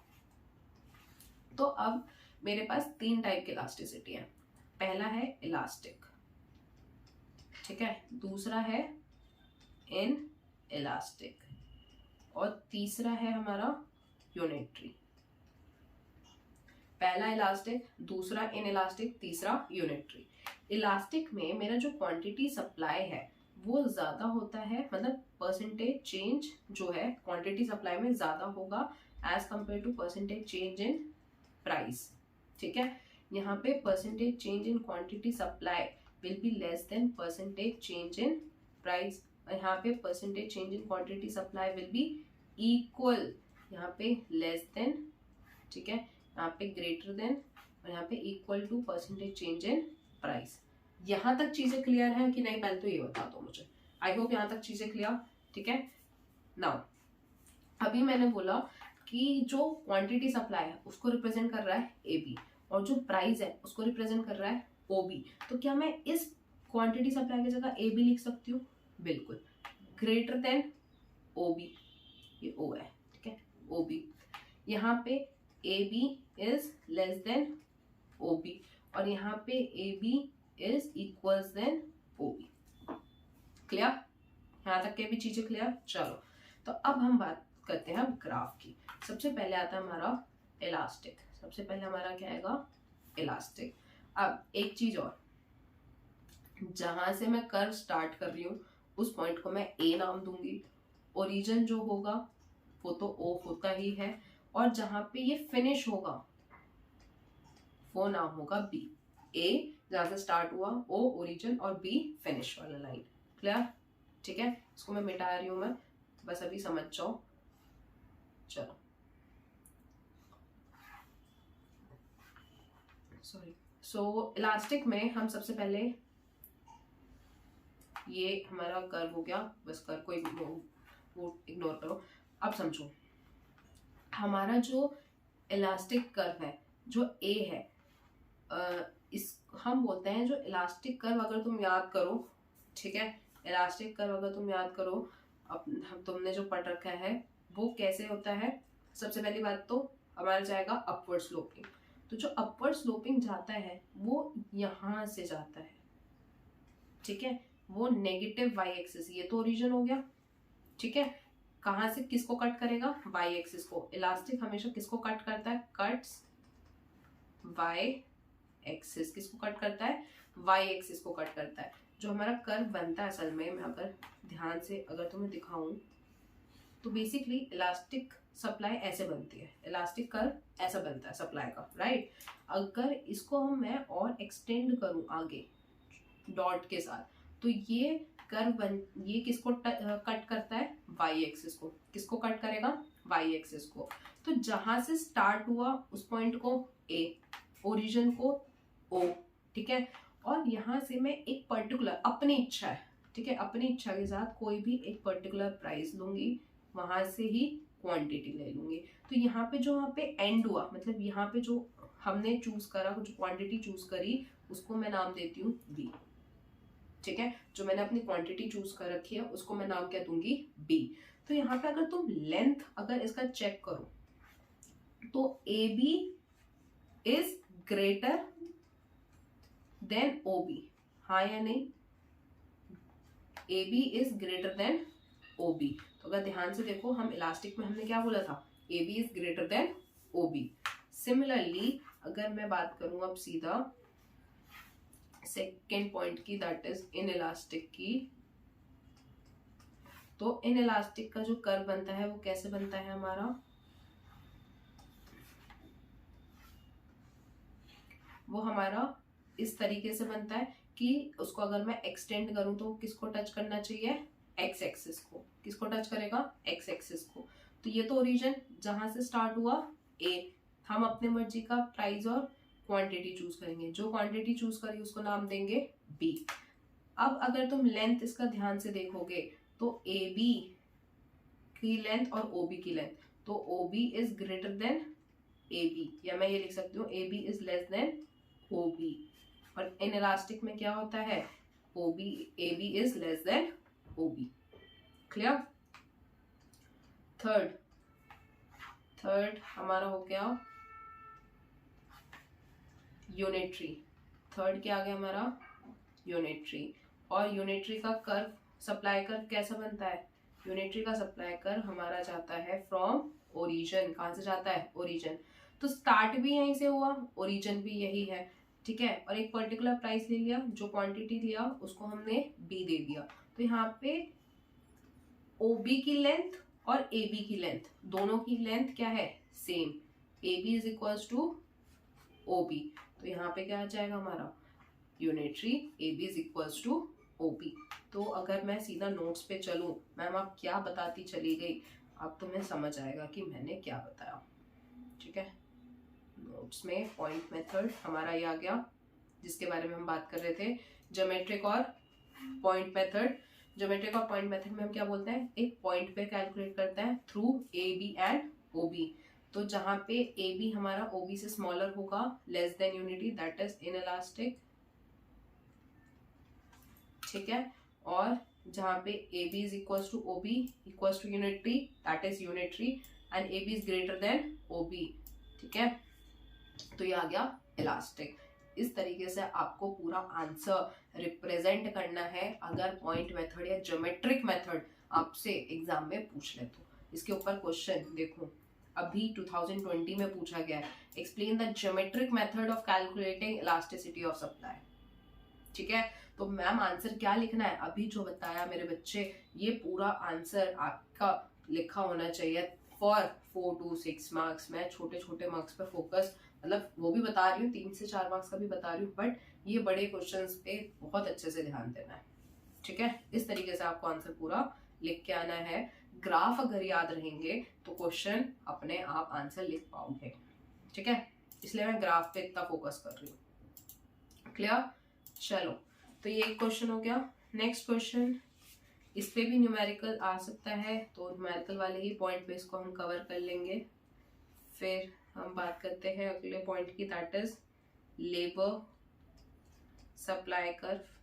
इसको भी अच्छे से कर लेना, बहुत टाइम से मतलब रुका हुआ है, अभी तक के क्वेश्चन नहीं पूछा गया, बट कर सकते हैं।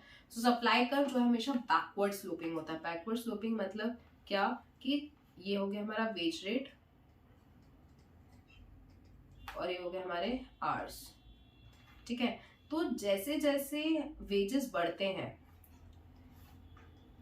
अकॉर्डिंग टू इकोनॉमिस्ट वो क्या बोलता है कि भाई अगर इस रेट पे ये इतना काम करेगा, इस वेज पे इतना आवर्स काम करेगा, और जैसे वेजेस बढ़ाओगे वो ज्यादा काम करेगा। बट एक टाइम पे ऐसा आएगा कि जब तुम उसे वेज तो ज्यादा दे रहे हो बट उसका काम क्या हो गया, कम हो गया। पहले यहाँ से कितना हो गया, कम। ऐसा क्यों, मतलब वो क्या बोल रहा है कि यहाँ पे इस सिचुएशन में ही is preferring labour over leisure, ठीक है। और इस पॉइंट पे वो क्या प्रेफर कर रहा है, लीजर ओवर लेबर, ठीक है। तो ये आंसर भी आपको अच्छे से याद करके जाना है। लेबर सप्लाई कर्व का ये आ गया आपका पे, ठीक है। स्क्रीनशॉट लेना चाहते हो स्क्रीनशॉट ले लो इसका, ठीक है। ये आंसर आपको पूरा लिख के आना, ठीक। ये हो गया कर्व, हो गया ये, और ये आपका डायग्राम। स्क्रीनशॉट लेना है, कर्व का भी ले लो, ठीक है, और इसका भी, ठीक है। चलो नेक्स्ट, ये हो गया आपका क्वेश्चन। अभी तक मैंने बहुत सारे क्वेश्चंस आपको बता दिए हैं, ठीक है। चलिए next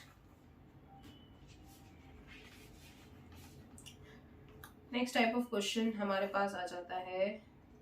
next important question is simultaneous changes in demand and supply. Demand and supply में अगर दोनों में ही एक साथ चेंज आता है, साइमल्टेनियस चेंज, भाई ये वाला तो याद होगा बच्चों को, हमारा मार्केट मैकेनिज्म ये रहा। हाँ जी, ये क्वेश्चन याद है, effect of simultaneous changes in demand and supply, मतलब एक साथ चेंज आ रहा है। तो यहाँ पे 3 सिचुएशंस आती है। कितनी सिचुएशन? 3 सिचुएशन आती है। तो 3 सिचुएशन कौन कौन सी पढ़ लें एक बार। सबसे पहली सिचुएशन है when demand change in demand, ठीक है, इसको हम मिटाते हैं, बोलते हैं change in demand is greater then change in supply. इस चैप्टर में मैंने हमेशा बोला है पहले कर्व से आंसर बनाया करो, आंसर से कर्व मत बनाना, ठीक है। तो change in demand is greater then change in supply. यहाँ पे मैं चेंज के लिए इंक्रीज ले रही हूँ, हो सकता है क्वेश्चन में तुम्हारे को डिक्रीज भी पूछ ले, तो अभी के लिए हम एग्जाम्पल में इंक्रीज लेके चल रहे हैं, ठीक है।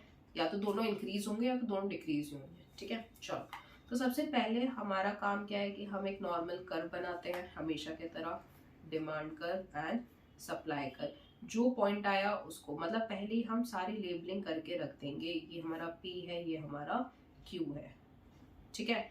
नाउ अब क्वेश्चन क्या बोलता है? क्वेश्चन बोलता है कि भाई डिमांड को इंक्रीज करो, पर ज्यादा इंक्रीज होगा, डिमांड ज्यादा इंक्रीज होगा, सप्लाई कम इंक्रीज होगा। डिमांड अगर ज्यादा इंक्रीज होता है तो वो राइटवर्ड शिफ्ट जाएगा, इसको D1 दे देंगे। सप्लाई इंक्रीज होगा, राइटवर्ड शिफ्ट जाएगा, बट कम गैप रखेंगे। इसमें हम गैप क्या रखेंगे? कम रखेंगे, ठीक है। डिमांड में ज्यादा गैप और सप्लाई में कम। तो अब जहां पे S1 और D1 मिल रहे हैं, ये वाला पॉइंट है, S1 और D1 ये वाला पॉइंट है, ठीक है, जहां पे D1 मिला, S1 मिला। तो यहाँ पे अगर तुम देखो तो प्राइसेस इंक्रीज हुए और क्वांटिटी भी इंक्रीज हो गई।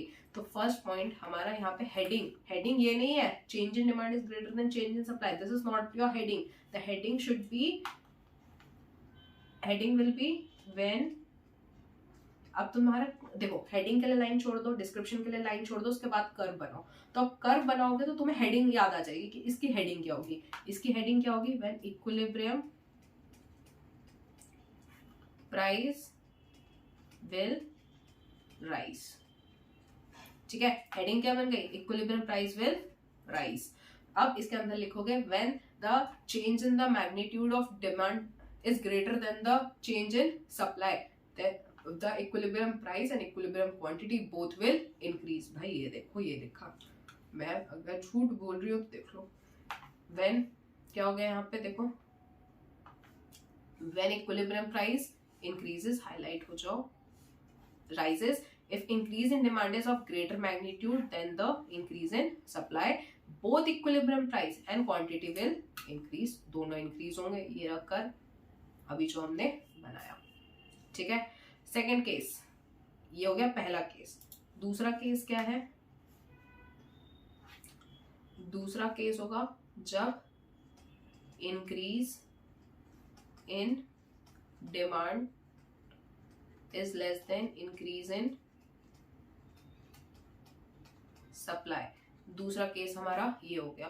तो हम सबसे पहले नॉर्मली जैसे कर्व बनाते हैं, हम पहले कर्व बनाएंगे, ठीक है, लेबल करेंगे, इसको पॉइंट देंगे E, P और Q। जिसने स्टेप्स मिस करे उसका मार्क्स मिस हो जाएंगे। तो पहले जो बोला है मैंने कि पहले कर्व बनाओ, लेबल करो, उसके बाद चेंज करो, ठीक है, लेबल करने के बाद ही चेंज करना है। नाउ अब डिमांड इंक्रीज होगी बट इसमें क्या गैप कम होगा और सप्लाई में गैप ज्यादा होगा, ठीक है। अब D1 S1 कहाँ मिल रहे हैं? S1 हो गया, D1 हो गया, कहाँ मिल रहे हैं?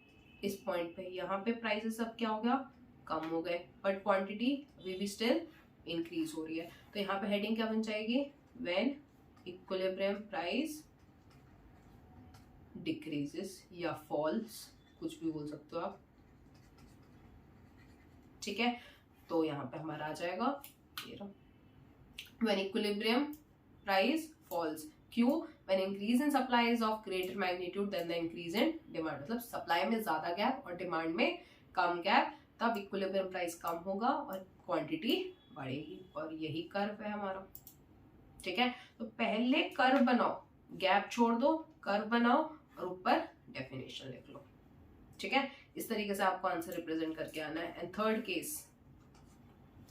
केस में क्या है, जब इंक्रीज, पेनी चेंज हो गया, चलो कोई नहीं, increase in demand is equals to increase in supply, दोनों में ही सेम चेंज आ रहा है। तो यहाँ पे आप नापते तो रहोगे नहीं कि दोनों में सेम गैप रखोगे, तो इसमें हमेशा याद रखना कि जो तुम्हारा प्राइस रहता है, जब भी दोनों में सेम गैप आएगा, जो तुम्हारा प्राइस रहता है वो हमेशा सेम रहता है। When equilibrium price remain same,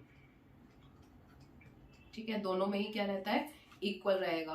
तो प्राइस, जैसे तुमने क्या करा, देखो यहाँ पे हम सबसे पहले कर्व ड्रॉ करेंगे, जो हमारा स्टेप है उसको तो हम वो ही नहीं कर रहे। सबसे पहले हमने कर्व ड्रॉ कर दिया, ये हो गया प्राइस, ये हो गया हमारी क्वांटिटी। ठीक है, अब इसी प्राइस को हम आगे लेके जाएंगे, और ये जो पॉइंट मिला, यहाँ से मैं अपने स्केल से यहाँ से एक कर्व ड्रॉ करूंगी और यहाँ से एक पॉइंट ड्रॉ करूंगी, ये हो गया थोड़ा सा। ठीक है, तो ये यहाँ पे क्या हो गया, प्राइस कांस्टेंट, इसी को नाम दे दिया S1 और D1। स्केल से काम करना है यहाँ पे, तो मैं ऐसे बस समझाने के लिए कर रही हूँ। ठीक है, तो यहाँ पे क्या हो गया, जब प्राइस हमारे सेम है, कांस्टेंट है। क्लियर, चले, तो this will be the simultaneous, जो आपका वापस 6 मार्क्स का क्वेश्चन आ सकता है। मैम सारे 6 मार्क्स से आएंगे क्या, नहीं, मैं मतलब जो 6 मार्क्स का है उसको मैं बता रही हूँ कि हाँ भाई ये 6 मार्क्स का क्वेश्चन है। ठीक है, क्लियर, ठीक है, इसको अच्छे से करके चले जाना। यहाँ पे 3 केसेस हैं, इंक्रीज की जगह हो सकता है तुमसे डिक्रीज पूछ ले। क्वेश्चन कैसे आ सकते हैं मैम, वो भी दिखा दो। क्वेश्चन देखो,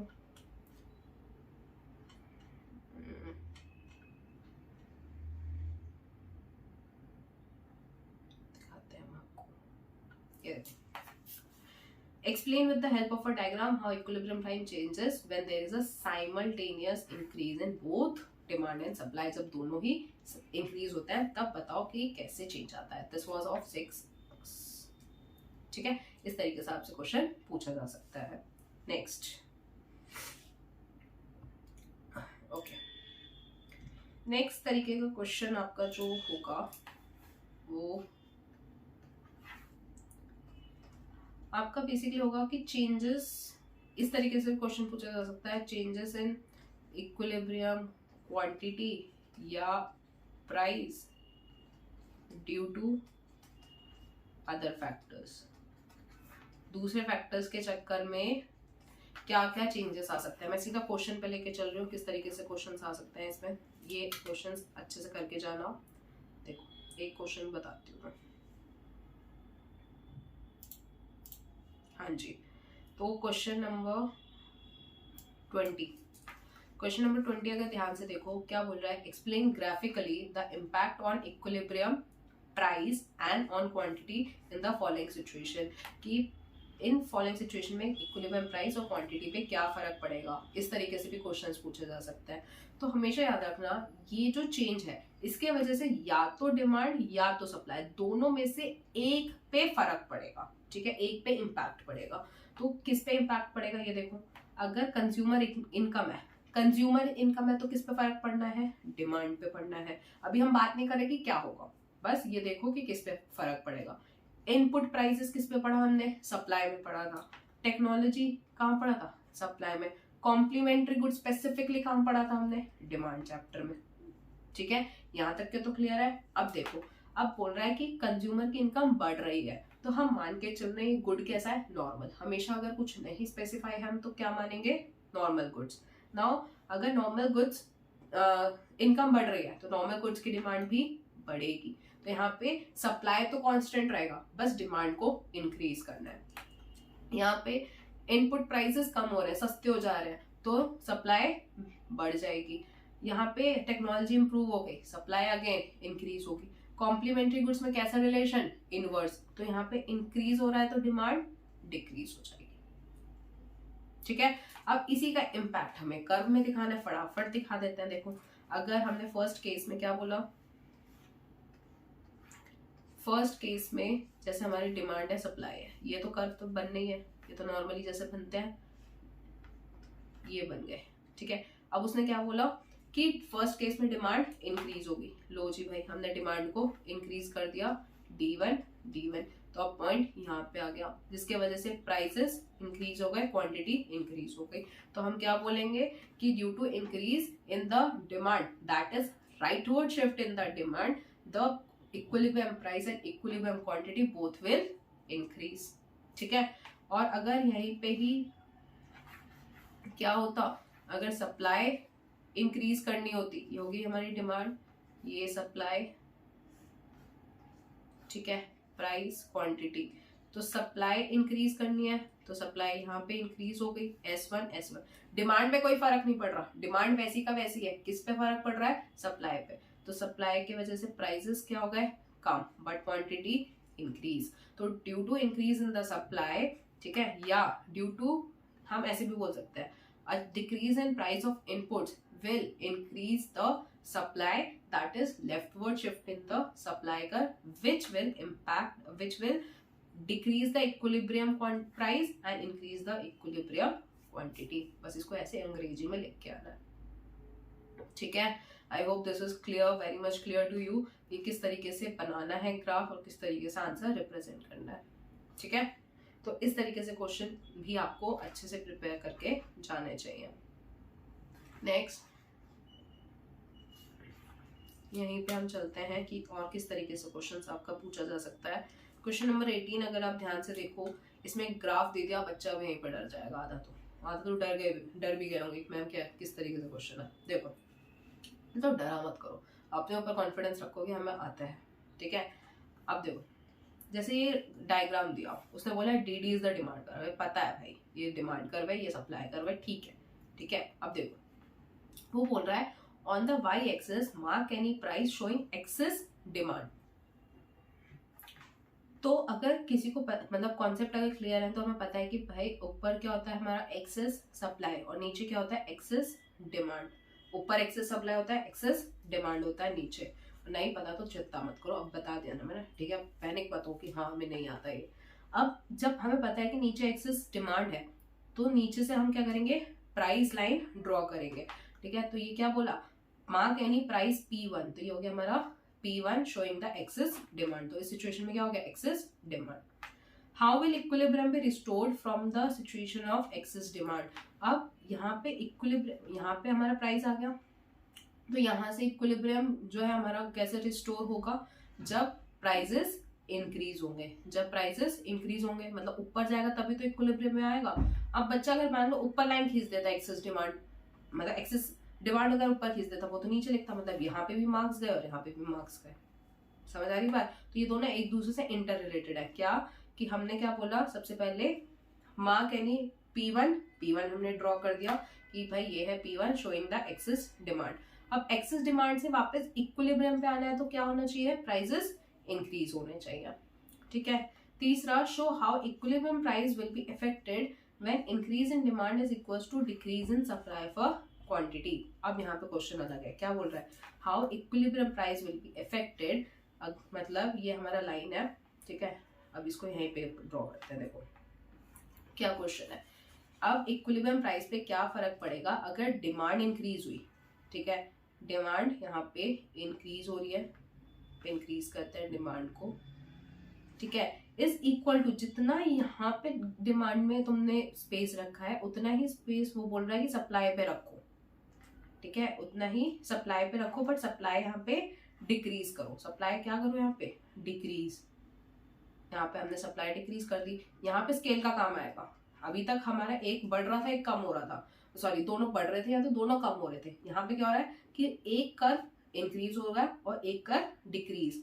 तो यहाँ पे स्केल का काम आएगा कि यहाँ पे गैप रखा तुमने सेम और यहाँ पे भी सेम गैप रखा। तो इससे देखो इक्विलिब्रियम प्राइस पे क्या फर्क पड़ा, पहले प्राइस था यहाँ पे, अब प्राइस क्या हो गया, इंक्रीज हो गया, प्राइस इंक्रीज हो गया। अगर इक्विलिब्रियम क्वांटिटी पूछता तो इक्विलिब्रियम क्वांटिटी पे क्या फर्क पड़ रहा है, कांस्टेंट है। इक्विलिब्रियम क्वांटिटी क्या है, कांस्टेंट, और equilibrium price will increase. Clear. जैसे जैसे क्वेश्चन बोल रहा है वैसे वैसे अगर तुम करते जाओगे तुम्हारा आंसर क्लियर हो जाएगा, डरना नहीं है, ठीक है। चलो नेक्स्ट, ओके, अब एक और क्वेश्चन, अब देखो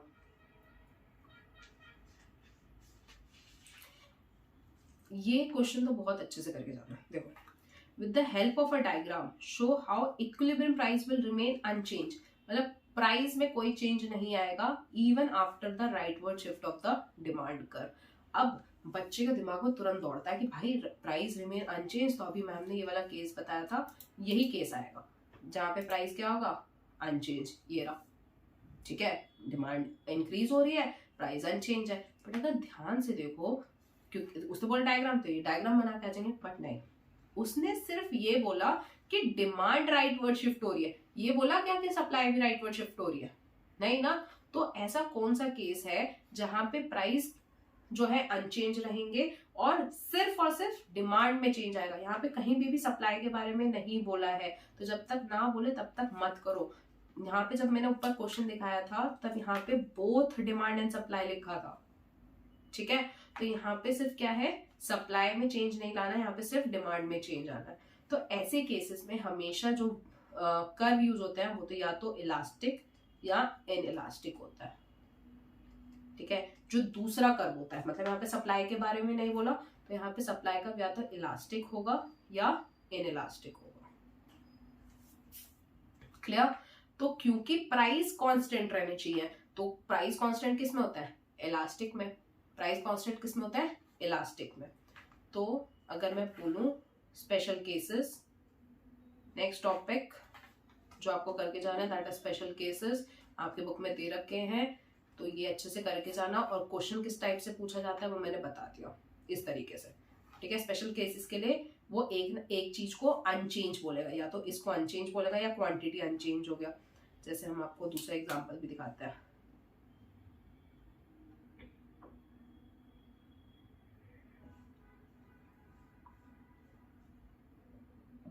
ये देखो, when the equilibrium quantity remain unchanged with the change in demand, यहाँ पे भी डिमांड में चेंज है, सप्लाई में चेंज नहीं है, ठीक है। तो इस तरीके के क्वेश्चंस में हम स्पेशल केसेस यूज करते हैं, जहां पे अब जैसे प्राइस अनचेंज है तो इलास्टिक, सप्लाई हो गई, डिमांड कर्व तो हमारा डाउनवर्ड स्लोप जाता ही है।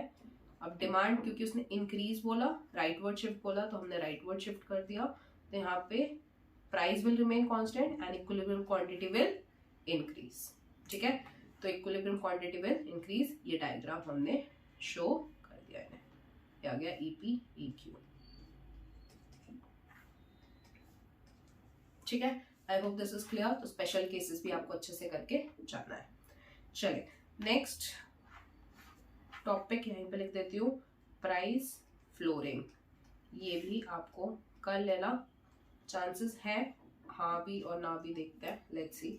बट मुझे लगता है कि आप भी सकता है, तो इसको हम सीधा उसी में से करते हैं, नोट्स में से।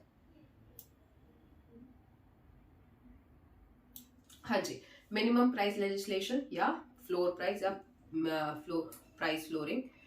इसमें सबसे पहले हम डेफिनेशन लिखेंगे कि व्हाट इज मिनिमम प्राइस, जो एक गवर्नमेंट ने जो है सेट कर रखा है कि हाँ भाई इतना मिनिमम प्राइस तो आपको पे करना ही पड़ेगा फॉर दैट पर्टिकुलर गुड, ठीक है। Seller may sell particular good, the minimum price at which seller may sell the particular good is known as floor price या मिनिमम सपोर्ट प्राइस, ठीक है। तो यहाँ पे जो है हमेशा जो फ्लोर प्राइस होगा वो हमेशा इक्विलिब्रियम प्राइस के ऊपर होगा, वो हमेशा जैसे इक्विलिब्रियम है प्राइस हमेशा ऊपर साइड होगा। अब फ्लोर प्राइस बोल के नीचे मत करना, हमेशा उल्टा होता है, फ्लोर प्राइस ऊपर और प्राइस सीलिंग नीचे, क्लियर। और इसका लॉजिक मैंने ऑलरेडी वीडियो में एक्सप्लेन कर रखा है, तो अगर तुम्हारे पास थोड़ा सा टाइम हो तो जाके वहां पे लॉजिक पढ़ लेना, ठीक है। अभी देखो इफेक्ट्स ऑफ मिनिमम प्राइस क्या होता है कि अगर तुमने मिनिमम प्राइस सेट करा होता है तो तुम्हारे पास सरप्लस बच जाता है, क्योंकि अगर मार्केट वाला इक्विलिब्रियम में जो है वो बोल रहा है कि नहीं यार मुझे 50 रुपए में खरीदना है, बट मैं बोल रही हूँ कि नहीं मिनिमम मैं 70 रुपए में बेचूंगा, उससे नीचे नहीं बेचूंगा, ठीक है। मार्केट क्या चाह रही है, इक्विलिब्रियम कहाँ पे है कि मैं 50 में खरीदूं, बट हम कितने में बेच रहे हैं, 70 में। तो ऊपर प्राइस सेट कर रहे हैं, तो ऊपर प्राइस में क्या होता है, एक्सेस सप्लाई। ऊपर क्या होता है, एक्सेस सप्लाई। अगर मैं डायग्राम ध्यान से देखूं, ऊपर क्या आएगा, एक्सेस सप्लाई आ जाएगा, ठीक है। हम प्राइस कहाँ सेट कर रहे हैं, ऊपर, जहां पे क्या है, एक्सेस सप्लाई, तो हमारे पास सरप्लस बच जाता है, ठीक है। दूसरा अब इस मिनिमम प्राइस को मेंटेन रखने के लिए गवर्नमेंट क्या करती है, गवर्नमेंट उस सरप्लस प्रोडक्ट को परचेज कर लेती है, ठीक है। उस सपोर्ट को देने के लिए वो क्या करती है, जो सरप्लस अमाउंट बच जाता है उसको परचेज कर लेती है। That is known as what, buffer stock. So buffer stock is a reserve of commodity to meet excess demand in future और to offset the price fluctuation. Clear? तो इस आंसर को पहले आप डेफिनेशन लिखेंगे, उसके इफेक्ट्स लिखेंगे एंड देन डायग्राम। ये आपका वापस से अगर आया तो 6 मार्क्स का क्वेश्चन आ जाएगा, ठीक है। चलो, सो अभी तक के हमने इतने देख लिए हैं इंपॉर्टेंट क्वेश्चंस। अब आगे बढ़ते हैं थोड़ा सा। नेक्स्ट इंपॉर्टेंट क्वेश्चन, हार नहीं माननी है भाई, बिल्कुल भी एग्जाम है हमारा पास में, बिल्कुल। तो next question is relationship between average product and marginal product. हमेशा बोला मैंने, रिलेशनशिप के लिए हम क्या करेंगे, डायग्राम याद करेंगे। अगर डायग्राम हो गया तो हम रिलेशनशिप भी बता सकते हैं। एपी और एमपी के बीच में रिलेशन कैसे होता है, एवरेज प्रोडक्ट हमारा इंक्रीज होता है and then it goes on decreasing. हम सबसे पहले ना एक काम करते हैं, सबसे पहले बनाते हैं एमपी। हम सबसे पहले क्या बनाएंगे, एमपी मार्जिनल प्रोडक्ट। वो इंक्रीज होता है, मैक्सिमम पहुंचा, डिक्रीज हुआ, देन नेगेटिव। एपी क्या होता है, एपी इंक्रीज होगा हमेशा नीचे से, और जैसे ही वो एमपी को टच करता है उसको पता नहीं क्या होता है, वहां से वो डिक्रीज हो जाता है, ठीक है। हमेशा याद रखना, एपी जैसे ही एमपी को टच करेगा वहां से डिक्रीज हो जाएगा। क्लियर? तो अब रिलेशनशिप क्या बना कि अगर तुम ध्यान से देखो, मैं इसको हाईलाइट करूंगी, इस पॉइंट पे जहां पे हमारा एमपी ऊपर है, इस वाले पॉइंट पे एमपी ऊपर है और एपी नीचे है, मतलब हम क्या बोल सकते हैं कि एक second, MP is greater then AP, है ना। एमपी ऊपर है और एपी नीचे है। तब तक एपी बढ़ रहा था जब तक कि एपी नीचे था, एपी जब तक एमपी से नीचे था तब तक एपी बढ़ रहा था, एपी राइजेस, ठीक है। फिर जैसे ही दोनों मिल गए, एपी और एमपी, एपी कांस्टेंट हो गया, और फिर जब एमपी के एपी ऊपर जाने लग गया तब एपी फॉल हो गया, ठीक है। एपी जब तक नीचे था तब तक ये बढ़ रहा था, जैसे ही मिल गए कांस्टेंट हो गए, अब जैसे ही वो ऊपर गया तब वो फॉल होने लग गया। क्लियर? ठीक है। So this is a relationship between the AP and MP. बस इसको इंग्लिश में लिखना, when marginal product is greater than average product rises, and when marginal product is equals to average product is constant, and when marginal product is less than average product falls, ठीक है। इसलिए मैंने बोला relationship में हमेशा अगर तुम diagram याद कर लोगे आप लिख सकते हो, ठीक है। नेक्स्ट क्वेश्चन,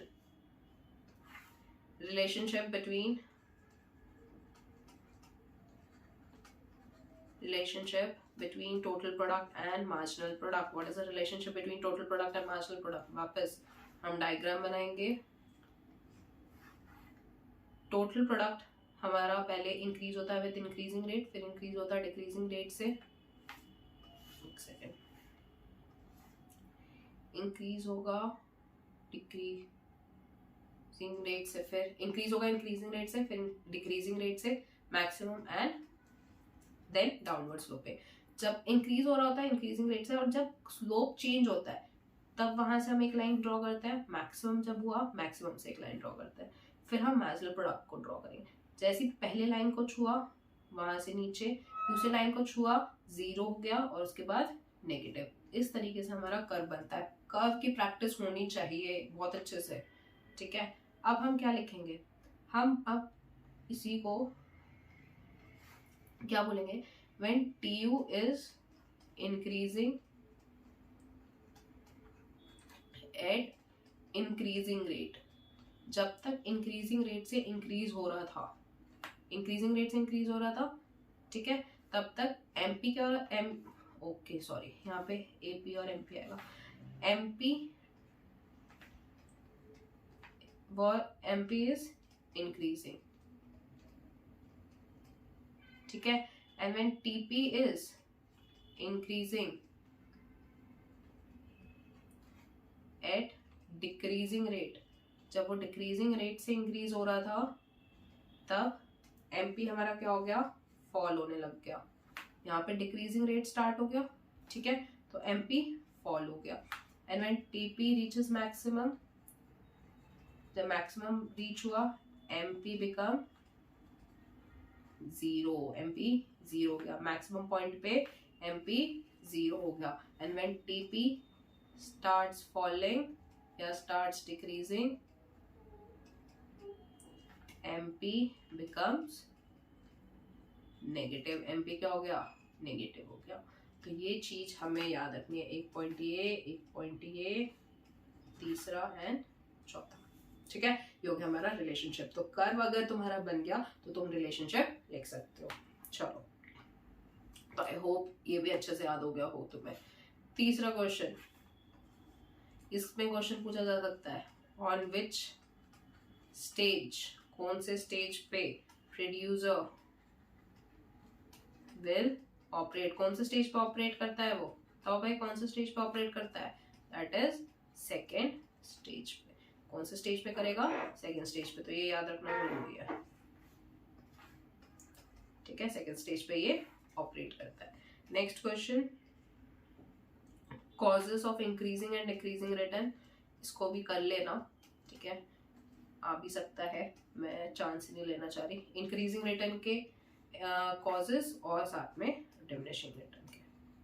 नॉट मतलब मैं जो तुम्हें बता रही हूँ ना वो सीक्वेंस, अगर मैंने सबसे पहला क्वेश्चन बताया, लाइक ये वाला क्वेश्चन बताया, ठीक है, तो ये तुम्हारे लिए सबसे ज्यादा इंपॉर्टेंट है. अगर मैं लॉ ऑफ रिटर्न की बात करूँ, ये चैप्टर कौन सा हमारा, लॉ ऑफ रिटर्न, ठीक है. तो इसमें सबसे पहले अगर मैंने ये क्वेश्चन बताया तो ये ज्यादा इंपॉर्टेंट, उससे कम इंपॉर्टेंट है, उससे कम इंपॉर्टेंट है, उससे कम इंपॉर्टेंट है. मतलब इंपॉर्टेंट तो है क्योंकि मैं इंपॉर्टेंट टॉपिक्स में से निकाल रही हूँ, ठीक है, बट ये इससे कम इंपॉर्टेंट ऐसी चीज, ठीक है. जो अगर मैंने लास्ट में बताया उस चैप्टर के तो वो थोड़ा सा कम इंपॉर्टेंट, पर करके जाना है, चांस नहीं लेना, ठीक है.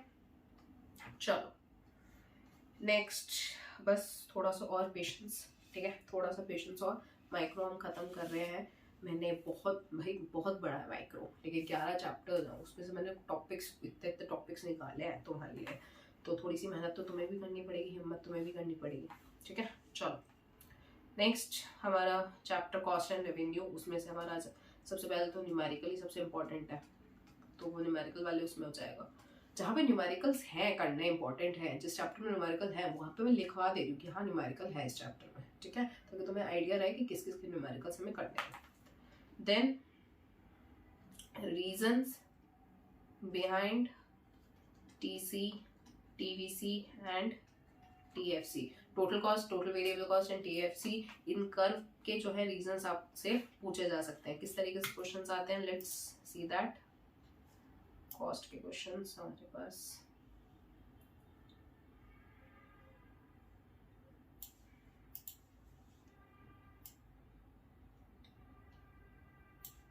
हाँ जी. तो कॉस्ट एंड रेवेन्यू की अगर बात करें तो किस तरीके से पूछा जा सकता है क्वेश्चन, लाइक सेकेंड क्वेश्चन अगर हम ध्यान से देखें, total cost and total variable cost do not start from the same point. Total cost और टोटल वेरिएबल कॉस्ट कभी भी एक पॉइंट से स्टार्ट नहीं होते हैं. क्यों, तो cost TC includes TFC. Total cost में हमारा क्या होता है, टोटल फिक्स्ड कॉस्ट भी होता है, ठीक है. हमेशा total cost is equals to total fixed cost plus total variable cost. तो टोटल कॉस्ट में टीएफसी भी आ गया, टीवीसी भी आ गया. टीवीसी में तो सिर्फ टीवीसी है ना, बट टोटल कॉस्ट में हमारा फिक्स्ड कॉस्ट भी आ जाता है. तो इसी वजह से दोनों कभी भी सेम पॉइंट से स्टार्ट नहीं होते हैं. दूसरा, ATC and AVC never do not touch each other. क्यों, अगेन क्योंकि ATC is equals to AFC and plus AVC, ठीक है. The difference between ATC and AVC is AFC, that is average fixed cost. हमेशा याद रखना, कभी short forms मत लिखना एग्जाम में ना, कोशिश करना कि फुल फॉर्म में लिख के आओ, ठीक है. So average total, the difference between the average total cost and average variable cost is average fixed cost, ठीक है. And average fixed cost can never be zero, ठीक है, and average cost will never be zero. इसी वजह से इन दोनों का इन दोनों का डिफरेंस जीरो नहीं हो सकता, इसलिए ये दोनों मिलते नहीं है। क्लियर? एक तो इस तरीके से क्वेश्चंस आपको गिव रीजंस में पूछे जाएंगे एग्जाम्स में, तो तैयार रहना है भाई। ठीक है, next shape of total fixed cost, average fixed cost का शेप्स के बताओ। टोटल फिक्स्ड कॉस्ट कैसा होता है? कांस्टेंट होता है। ठीक है, क्यों? Because with the change in the output the fixed cost will remain constant. And average variable cost rectangular hyperbola उसका कर्व होता है। ठीक है, फिर हमारे पास इस तरीके से क्वेश्चन हमसे पूछे जा सकते हैं। ठीक है, एक क्वेश्चन आपको ये वाला भी तैयार रखना चाहिए। Why does total cost start from Y axis and total variable cost start from origin? Because total cost includes, क्या लिखेंगे, total fixed cost and at zero level of output, zero level of output total fixed cost there will be the total fixed cost but total variable cost will be zero। ठीक है, क्योंकि zero level of output पे भी कुछ ना कुछ cost होती है। ठीक है, तो इसलिए वो वाई एक्सिस से स्टार्ट होता है, बट टोटल वेरिएबल कॉस्ट क्योंकि जीरो होती है इसलिए वो ओरिजिन से स्टार्ट होता है। ठीक है, तो ये चीज भी आपको करनी है। तो इस तरीके से क्वेश्चंस आपसे पूछे जा सकते हैं, तो थोड़ा सा दिमाग इस पे भी थोड़ा लगाएं। ठीक है, कि किस तरीके से क्वेश्चंस आए हुए हैं और आ सकते हैं। Next, relationship between total cost and marginal cost. Total cost and marginal cost में क्या रिलेशनशिप है? रिलेशनशिप आ गया तो हमें पता है हमें क्या करना है, सबसे पहले कर्व बनाना है। तो कर्व कैसे बनता है? टोटल कॉस्ट का curve will be your like this, और जहां पे ये कर्व चेंज हुआ है वहां से एमसी जो है हमारा ऊपर जाएगा, और वहां जो हमारा एमसी है वो कैसे बनता है? एमसी को हम नीचे बनाते हैं। ठीक है, एमसी हमारे नीचे जाएगा, एमसी यू शेप होता है, तो सबसे पहले यहाँ पे होगा, जैसे ही टच करा वहां से ऊपर, तो सीधा यहाँ पे अब तो क्लियर है, अब तो रिलेशनशिप लिखना आ ही चुका है तुम लोगों को। क्या लिखोगे? When TC is increasing at decreasing rate. यहाँ पे डिक्रीजिंग रेट है, इंक्रीजिंग मत कर देना, decreasing rate MC is decreasing, भाई एमसी इज डिक्रीजिंग। ठीक है, एक पॉइंट ये हो गया। एंड व्हेन टीसी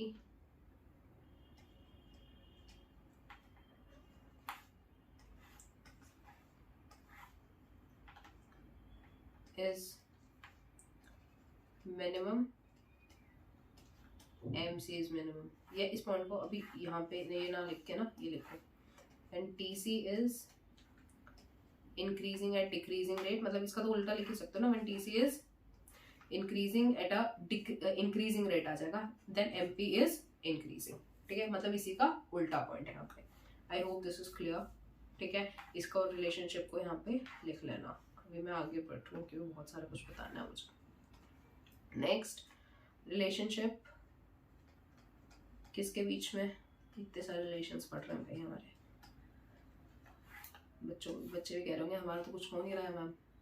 ठीक है, वैलेंटाइन वीक में हम एग्जाम्स दे रहे हैं और आप यहाँ पर रिलेशनशिप्स पढ़ा रहे हो। Relationship between AC and MC. देखो, एसी एंड एमसी में हमें क्या पढ़ना है? वापस रिलेशनशिप है तो भाई कर्व तो बनेंगे, यहाँ पे एक कर्व बनाएंगे, यहाँ पे हम क्या बनाएंगे? एक कर्व बनाएंगे। एसी कर्व ऐसे जाता है हमारा, ठीक है, U shape, AC curve will be of U shape, and MC curve जो है नीचे से होगा और एसी के मिनिमम पॉइंट को टच करके जाएगा। ठीक है, एसी के मिनिमम पॉइंट को टच करके जाएगा। तो अभी जैसे हमने एपी और एमपी लिखा था, ऐसी एसी और एमसी लिखना है। कैसे लिखना है? कि जब तक एसी ऊपर है एमसी से, AC is greater then MC, तब तक एसी हमारा जो है फॉल हो रहा है, and AC is equal to MC, AC is constant. And जैसे ही हमारा MC ऊपर गया AC से,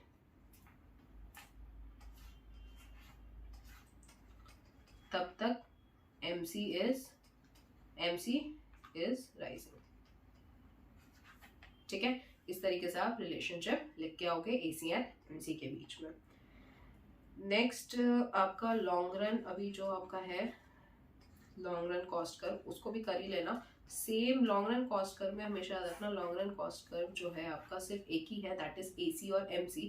यहाँ पे जो कर्व है वो थोड़ा ऐसे और ज्यादा ब्रॉड उसमें वैसे बन जाता है, वाइड बन जाता है, ठीक है। ये हो गया AC और ये हो गया MC, ठीक है।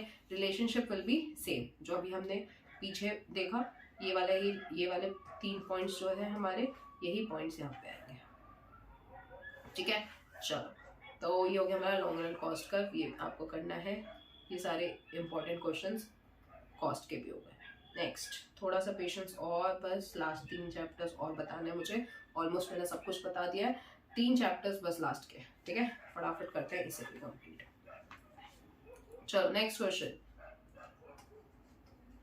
रीजंस। ओके, मैं यहाँ पे लिख रही हूँ टॉपिक की क्या करना है तुम्हें basically, reasons behind features of different markets.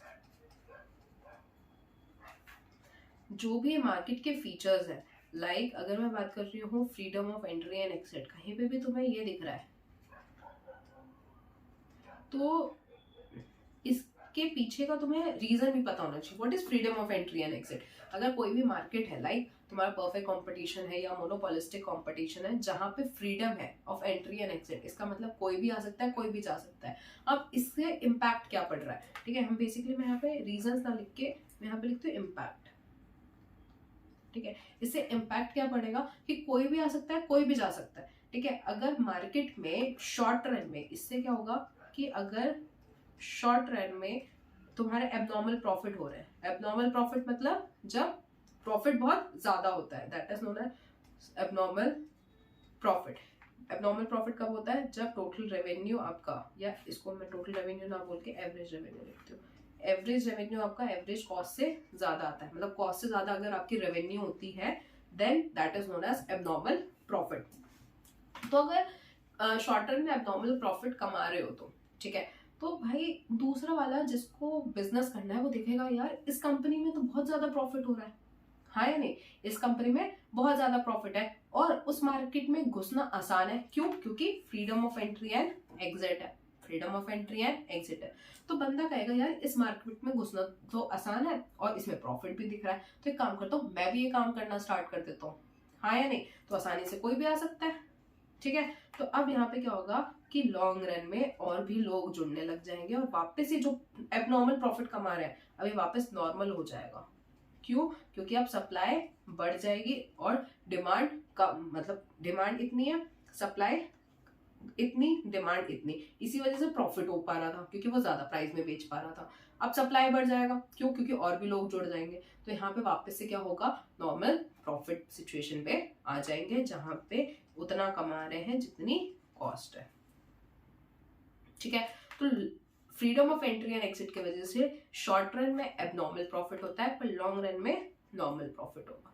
तो एक तो रीजन आपको जो freedom of entry and exit का है ये याद रखना बहुत ज्यादा जरूरी है। दूसरा, अगर सिंगल सेलर है, ठीक है, सिंगल सेलर मतलब मोनोपोली चल रही है, उसके हिसाब से काम चलेगा, तो पावर किसके हाथ में है? पावर सेलर के हाथ में है, ठीक है। तो वो जो चाहेगा वो उस हिसाब से उस प्राइसेस में सेट कर सकता है। इसको कौन सी कमाई होगी? इसको एबनॉर्मल प्रॉफिट्स होंगे लॉन्ग रन में भी, इवन लॉन्ग रन में भी उसको क्या होगा, एबनॉर्मल प्रॉफिट होंगे। व्हाई? क्योंकि यहाँ पे क्या है, क्लोज एंट्री है, कोई नहीं आ सकता, सिर्फ यही बंदा है, ठीक है, क्लोज एंट्री है। और अगर हम बात करें क्या कहते हैं, सेलिंग कॉस्ट की, किसकी बात करें? सेलिंग कॉस्ट की। सेलिंग कॉस्ट में क्या होगा, कंपटीशन बना रहेगा, ठीक है। तो सेलिंग कॉस्ट की वजह से बहुत ज्यादा चीजें जो है ऊपर नीचे होती हैं, इंटेंस कंपटीशन चलता है, ठीक है। तो बहुत सारी चीजें हैं जो आपको उसके इम्पैक्ट पे बहुत ज्यादा अच्छे से ध्यान देना है, ठीक है। अगर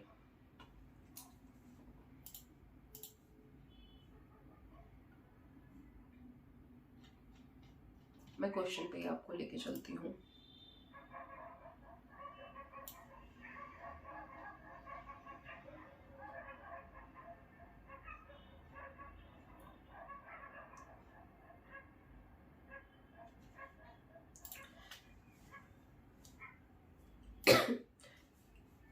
चलो इस पे तो हमारे पास है नहीं, और तो मेन चीज़ें जो थी मैंने आपको बता दी, तो इस पे आपको अच्छे से ध्यान देना है। दूसरा, और किस तरीके से क्वेश्चंस आ सकते हैं, आपसे डिफरेंसेस पूछ सकते हैं मार्केट्स के बीच में, डिफरेंस बिटवीन द मार्केट्स, ये अच्छे से कर लेना। ये तो मेरे को बताने की वो ज़रूरत नहीं है, बस कर इसको कर लो। अच्छा तो मैं चलो थोड़ा सा बता देती हूँ, ऐसा नहीं होना चाहिए कि मैं चीज़ स्किप करूँ। मैं शॉर्ट में सब कुछ बता रही हूँ, कोई चीज़ स्किप जहाँ तक कोशिश हो सकती है वहाँ तक के मैं कोशिश कर रही हूँ कि मैं कोई चीज़ स्किप ना करूँ, ठीक है। चलो, difference between perfect competition and monopolistic competition. Perfect competition में होमोजीनियस प्रोडक्ट होता है, मोनोपोलिस्टिक में डिफरेंशिएटेड प्रोडक्ट होगा, ठीक है। और यहाँ पे परफेक्ट कंपटीशन में नॉलेज बिल्कुल परफेक्ट सब कुछ पता है, यहाँ पे हमारे को कुछ कुछ चीजें पता है, कुछ नहीं भी पता हो सकती है। यहाँ पे प्राइस टेकर है, जो सबने डिसाइड कर लिया वही प्राइस मुझे भी लेना पड़ेगा, बट यहाँ पे मैं खुद का प्राइस बनाती हूँ। यहाँ पे कोई भी सेलिंग कॉस्ट नहीं होती है, ठीक है, यहाँ पे सेलिंग कॉस्ट होती है। यहाँ पे average revenue is equal to marginal revenue, and here average revenue is less than marginal revenue. Then difference between perfect competition and monopoly, यहाँ पे लार्ज नंबर ऑफ सेलर्स है, यहाँ पे मोनोपोली में सिर्फ एक ही सेलर है। यहाँ पे परफेक्ट नॉलेज होगा, यहाँ पे कुछ नॉलेज होगी। यहाँ पे कोई भी आ सकता है, कोई भी जा सकता है, यहाँ पे कोई नहीं आ सकता, क्लोज एंट्री।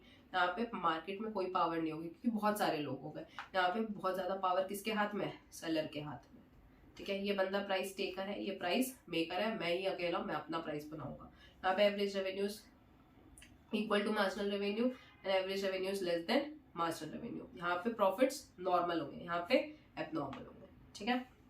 फिर हमारा हो गया मोनोपोली एंड मोनोपोलिस्टिक। मोनोपोली में एक सेलर, मोनोपोलिस्टिक में large number of sellers. Monopoly में होमोजीनियस प्रोडक्ट होगा, मोनोपोलिस्टिक में डिफरेंशिएटेड प्रोडक्ट। मोनोपोली में एंट्री क्लोज होगी, यहाँ पे freedom of entry and exit होती है।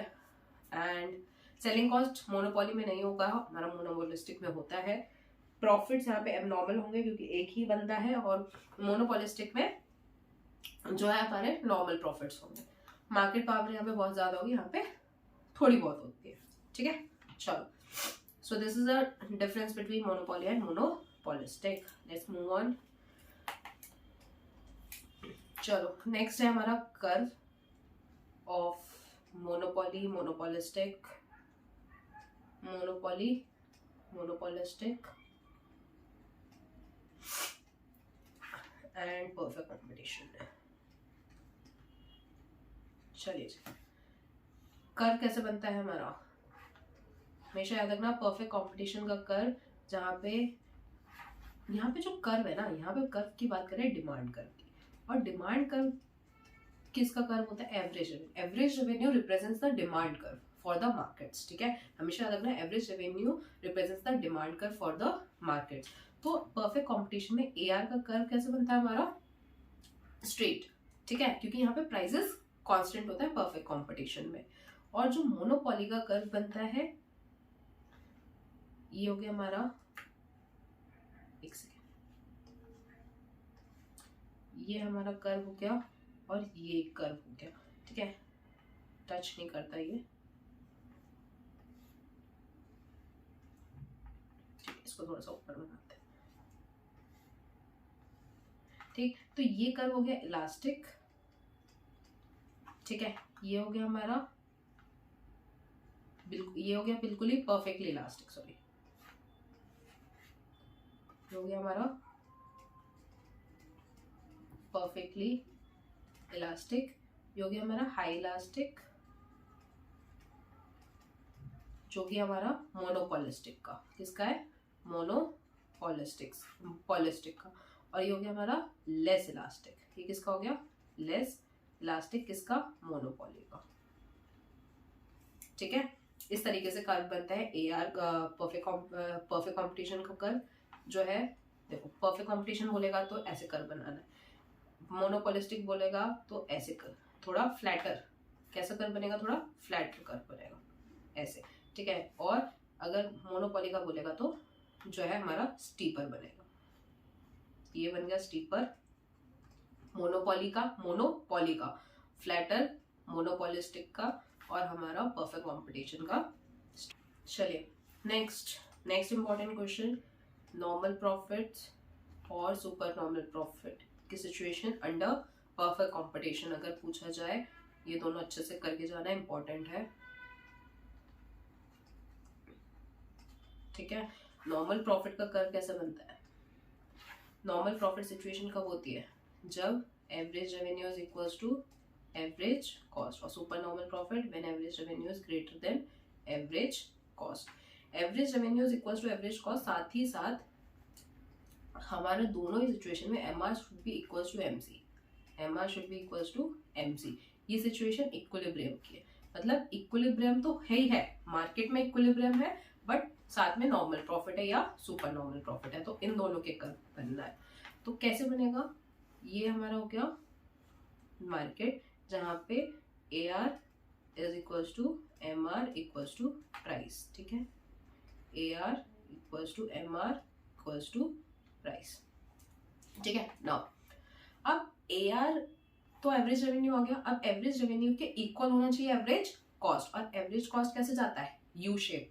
तो हमारा जो एवरेज कॉस्ट है वो यू शेप जाएगा, but it will touch the M are, minimum point जो है वो एम आर को टच करके वहां ए आर को टच करके जो है ऊपर चले जाएगा, ठीक है। और एमसी हमेशा एसी के मिनिमम पॉइंट को टच करके जाएगा, बट एम आर को इक्वल भी होना चाहिए, तो हमारा एमसी जो है वो नीचे से जाएगा, इस एसी को टच करेगा और ऐसे जाएगा। थोड़ा सा डिफिकल्ट है, बट इस चीज को इस तरीके से प्रैक्टिस करना ताकि एग्जाम में तुम्हारे को थोड़ा कम दर्द हो, ठीक है। तो ये इस पॉइंट पे जहाँ पे दोनों मिले, यहाँ पे हो गया हमारा क्वांटिटी, यहाँ पे हो गई हमारी प्राइस, ठीक है। I hope this is clear. तो यहाँ पे इसका सोल्यूशन भी है, आपको मैं दिखा देती हूँ ताकि आपको एक मिल जाए। हाँ जी, ठीक है। ये हमारा नॉर्मल प्रॉफिट, जो आपको पूरा आंसर इस तरीके से लिखना है। प्लीज काम करो, इसका स्क्रीनशॉट थोड़ा सा मैं छोटा कर देती हूँ, इसका स्क्रीनशॉट ले लो नॉर्मल प्रॉफिट का, यहाँ से यहाँ तक के पूरा स्क्रीनशॉट लो, ठीक है। और ये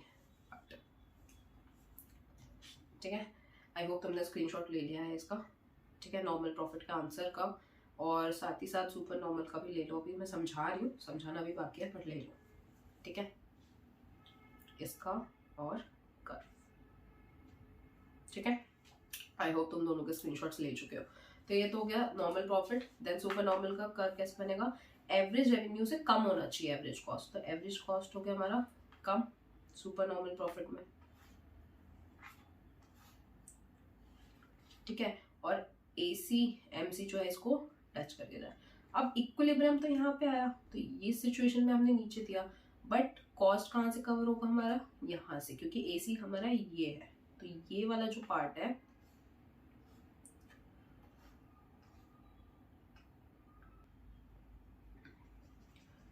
तो ये जो पार्ट है आपका, ये हो गया आपका सुपर नॉर्मल प्रॉफिट, ठीक है। चलो, तो ये आपको दोनों ही बहुत अच्छे से करना है, इसका सॉल्यूशन और इसका ग्राफ, ये अच्छे से करके जाना, ठीक है। चलो नेक्स्ट क्वेश्चन, इंपॉर्टेंट क्वेश्चन है ये बहुत ज्यादा, इस टाइप के क्वेश्चन के लिए भी आप प्रिपेयर रहना, ठीक है। क्या पूछा जा सकता है इन शॉर्ट रन? ये लास्ट ईयर के स्पेसिमेन पेपर का क्वेश्चन है, ठीक है। A firm should produce if and only if P or AR is greater or equals to ABC. Justify, ठीक है। तो ये बेसिकली कौन सा क्वेश्चन है? ये किसके ऊपर क्वेश्चन है? शट डाउन पॉइंट के ऊपर, ठीक है। ये क्वेश्चन किसका है? Shut down point. What is shut down point? Shut down point इसी पॉइंट को कहता है, ये पॉइंट जहाँ पे प्राइस और average revenue's equals to average variable cost. इसका कॉन्सेप्ट क्या है कि भाई ये शट डाउन पॉइंट वो पॉइंट है कि इसके नीचे अगर मैं गई, मतलब मेरा रेवेन्यू और इससे भी नीचे चला गया कि वो मेरे एवरेज वेरिएबल कॉस्ट को भी कवर नहीं कर पा रहा है, तब मैं अपना बिजनेस बंद कर दूंगी। मतलब क्या है कि मैं अपने बिजनेस को मैं तब तक चलाऊंगी जब तक एटलीस्ट मेरी वेरिएबल कॉस्ट कवर हो रही है। मेरी एवरेज फिक्स्ड कॉस्ट तो फिक्स्ड है, चाहे मैं करूँ ना करूँ, मेरा प्रोडक्शन हो ना हो, वो तो जाना ही जाना है, मेरे को उससे फर्क नहीं। मेन है कि मेरा रेवेन्यू एटलीस्ट इतना होना चाहिए कि मेरा वेरिएबल कॉस्ट कवर हो रहा है। क्या कवर हो रहा है? Variable cost. So shut down point is that point where average revenue is equal और greater than average variable cost. कि मैं तब तक प्रोड्यूस करूंगी जब तक मेरा एवरेज वेरिएबल कॉस्ट कवर होगा। ठीक है, तो इस तरीके का क्वेश्चन आपसे पूछा जा सकता है, तो इसके लिए भी आप तैयार रहिएगा। ठीक है, नेक्स्ट आपसे और लास्ट के 2 क्वेश्चन, बस और नहीं बता रही हूँ मैं, बस इन्हें अच्छे से पहले कर लो। ठीक है, अगर मुझे लगेगा कि और मुझे कुछ एडिशन कुछ क्वेश्चन बताने चाहिए तो मैं बता दूंगी अलग से। ठीक है, दूसरी वीडियो में, बट अभी के लिए जितने क्वेश्चंस मैंने बताए हैं प्लीज इन टॉपिक्स को अच्छे से कर लेना। Next is MR and MC approach producers equilibrium में। प्रोड्यूसर इक्विलिब्रियम में 2 ही टॉपिक है, एक है MR MC अप्रोच। ठीक है, इन दोनों में से एक आ सकता है, तो दोनों ही आप करके चले जाओ। ठीक है, TR एंड TC अप्रोच। इसकी जो वीडियो है दैट इज प्रोड्यूसर्स इक्विलिब्रियम की वीडियो, कृपया करके वो देख लो, क्योंकि ऑलरेडी ये वीडियो बहुत ज़्यादा लंबी हो चुकी है। ठीक है, और अभी आपको बहुत सारे टॉपिक, मतलब अभी जो मैंने टॉपिक्स तुम्हें बताए हैं वो भी तुम्हें पढ़ने हैं, करने हैं। ठीक है, तो इसकी तो मैं वीडियो जो है, वीडियो के लिंक डिस्क्रिप्शन बॉक्स में,